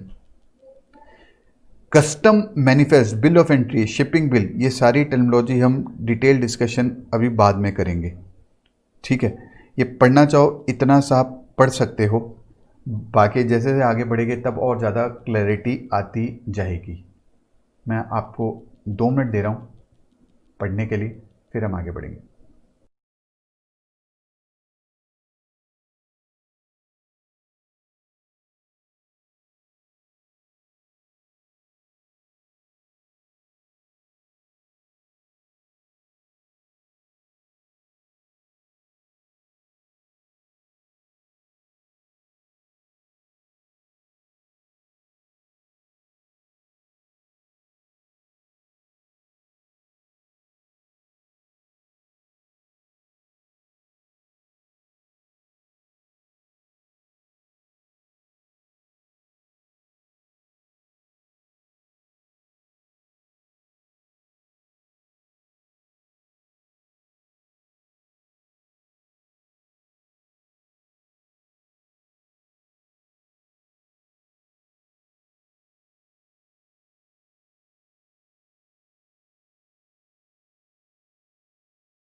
Further, custom station मतलब क्या हुआ, ये मैं अभी आपको थोड़ी देर में पढ़ने के लिए दे दूंगा। अगर आप देखो कस्टम स्टेशन मतलब क्या हुआ, custom port, custom airport, international courier terminal, foreign post office या लैंड कस्टम स्टेशन। मैंने आपको एक सिंपल बताया, ऐसे समझ लो स्टेशन पे आके गाड़ी रुकी, that is what custom station. उसके इर्द गिर्द की सारी एरिया को मिला के क्या बना, कस्टम एरिया। यहां क्या बोला गया है, custom area means any port appointed under section 7A to be custom port. अभी मैंने आपको एक मतलब समझाया था जब मैं कोस्टल गुड्स की डेफिनेशन समझा रहा था। पोर्ट 2 टाइप के हुए, एक हुआ पोर्ट, एक हुआ कस्टम पोर्ट। यानी जब ये पोर्ट अपॉइंट हुआ था, ठीक है, जब सीबीआईसी इसको अपॉइंट करेगा तो इंश्योर करेगा प्रॉपर कस्टम डिपार्टमेंट वहां पे प्रेजेंट रहना चाहिए। सारे ऑफिसर्स है, प्रिवेंटिव ऑफिसर है, मैरीटाइम ऑफिसर्स है, वैल्यूएशन ऑफिसर है, एग्जामिनेशन ऑफिसर्स है, वो सारे ऑफिसर्स वहां पे प्रेजेंट रहेंगे। फिर कहता है includes a place appointed under section 7A to be ICD. मैंने आपको क्या बोला था, आईसीडी का एक सेपरेट एग्जिस्टेंस है, यहां पे आप गुड्स की डिलीवरी ले सकते हैं। Custom airport means a airport appoint हुआ, यानी डिपार्टमेंट इंश्योर करेगा कि पूरी टीम वहां बैठी है, ठीक है, सीबीआईसी इंश्योर करेगा कि पूरी टीम वहां बैठी है under section 7A B to be custom airport and includes a place appointed under section 7A to be air freight station. अब एक चीज देखो, एयर फ्रेट स्टेशन और आईसीडी इक्विवेलेंट है। यहां पे वर्ड कंटेनर फ्रेट स्टेशन का नहीं आया, क्योंकि कंटेनर फ्रेट स्टेशन सिर्फ एक्सटेंशन है किसका, कस्टम एरिया का। और आप कंटेनर फ्रेट स्टेशन पे डिलीवरी नहीं ले सकते। अगर बीच में कोई एक हब बना दिया जहाँ पे ये सारे एग्रीगेशन सेग्रीगेशन अगर हो रहा है तो वहाँ पे आप डिलीवरी ऑफ गुड्स नहीं ले सकते, ठीक है। कभी कभी जैसे मेन पोर्ट में जगह नहीं होती तो एक्सटेंडेड लेवल पे और एक जगह ले ली जाती है दूर, वहाँ पे पूरा एक फ्रेट स्टेशन बना दिया जाता है। डिपार्टमेंट वाले वहाँ जाके एग्जामिनेशन कैरीड आउट करेंगे, बट आपको डिलीवरी ऑफ गुड्स वहाँ नहीं दिया जाएगा अगर अलग से, वो एक्सटेंशन है कस्टम एरिया का, इसलिए यहाँ स्पेसिफाई नहीं हुआ। फिर आया land custom station means a place appointed under section 7 to be land custom station. अब जैसे अमृतसर रेलवे स्टेशन, अब लैंड से 2 रूट से आ सकता है, या तो व्हीकल रूट से आ सकता है या रेलवे स्टेशन से। अगर रेलवे स्टेशन से आ रहे हैं तो ये कुछ स्पेसिफाई एरिया है, वहीं आएंगे ये पूरी रेलवे, जो गुड्स उतरेंगे वो इन्हीं लैंड कस्टम स्टेशन पे उतरेंगे, इन्हीं रेलवे स्टेशन पे उतरेंगे। या अगर पर्टिकुलर जैसे नेपाल से कोई ट्रक आ रही है, उसमें कुछ गुड्स आ रहा है, इंपोर्टेड गुड्स का सामान, तो उसके अंदर भी वो रूट स्पेसिफाई है, वो पर्टिकुलर स्टेशन पे आके वाया ही आएंगे, पर ही आएंगे। ठीक है। फिर अभी ये जो 2 लेटेस्ट इंसर्शन हुआ, क्या, इंटरनेशनल कोरियर टर्मिनल का और फॉरेन पोस्ट ऑफिस का, क्यों हुआ?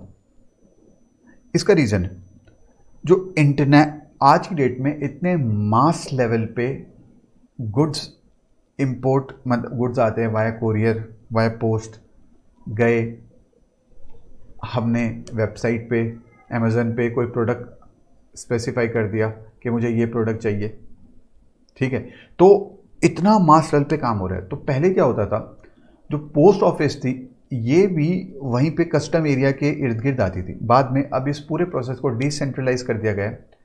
इवन लोकल लेवल पे फॉरेन पोस्ट ऑफिस को स्पेसिफाई कर दिया गया है कि ये पोस्ट ऑफिस माना जाएगा व्हाट, कस्टम स्टेशन है, यानी यहाँ पे इंपोर्टेड गुड्स, नहीं तो वहाँ सरदर्दी होती थी कस्टम एरिया के अंदर। वो एक फॉरेन वो प्रोसीजर जब हम पोस्ट ऑफिस का करेंगे तब ये डिटेल डिस्कशन करेंगे, वहाँ पे कस्टम डिपार्टमेंट चेक कर रहा है, वेट कर रहा है, ये सब कर रहा है। तो वो चीज़ अब लोकल लेवल पे दे दी गई है, वहाँ पे पर एक कस्टम ऑफिसर, मतलब कस्टम ऑफिसर स्टेशन रहेंगे, ठीक है। तो इंटरनेशनल कोरियर टर्मिनल, ये फॉरेन पोस्ट ऑफिस भी, आपको जैसे कोई गुड्स वाया पोस्ट भेजना है तो आप अपने एरिया में जाके पता करना, एक पर्टिकुलर पोस्ट ऑफिस होगी जिसको स्पेसिफाई करा होगा व्हाट, फॉरेन पोस्ट ऑफिस। अब इसके बाद मैं आपको 4-5 मिनट दे दूंगा पढ़ने का। Section 7 of the custom act empowers the board to appoint by notification in official gazette custom port and custom airport और लैंड कस्टम स्टेशन। फिर बोला गया इनलैंड कंटेनर डिपो और एयर फ्रेट स्टेशन। अब इसके अंदर कंटेनर फ्रेट स्टेशन नहीं आया, यानी डिपार्टमेंट जब भी सीबीआईसी, वैसे मैं पता नहीं बार बार डिपार्टमेंट कर रहा हूँ, CBIC will be the correct word, department तो कस्टम डिपार्टमेंट हुआ, तो सीबीआईसी नोटिफाई करेगा ऑफिशियल गैजेटी में कि ये कस्टम पोर्ट, कस्टम एयरपोर्ट है, ये आईसीडी है, ये air freight station, land custom station है, यहाँ पे आप अपने प्रोडक्ट की डिलीवरी ले सकते हो। Routes along which the goods or any class of goods specified in notification may pass by land or inland water into or out of India. अगर इस रूट के अलावा कोई रूट से आया तो उसको स्मगलिंग माना जाएगा। गुड्स कन्फिस्केट हो सकते हैं, पेनल्टी भी लग सकती है, इम्प्रिजनमेंट भी हो सकता है, ठीक है। द कोस्टल पोर्ट्स, मैंने आपको मतलब समझाया था कोस्टल पोर्ट्स का, for carrying or trade in coastal goods or any class of goods with all or any of the specified port in India and foreign post office international courier terminal. तो अभी मैं आपको 3-1 minute देता हूँ, एक बार आप पढ़ लें इसको यहाँ तक, फिर हम आगे बढ़ेंगे। 3 और यूटिलाइज करो, क्योंकि I know number of new words are being bombarded. अभी इसको यहाँ ख़त्म करके फिर मैं सारा रिपीट कराऊंगा, ये सारा जो हमने पढ़ा है, चाहे हमें टाइम लगे कोई प्रॉब्लम नहीं, but this is very important कि हमें इनमें पूरी पकड़ आ जाए।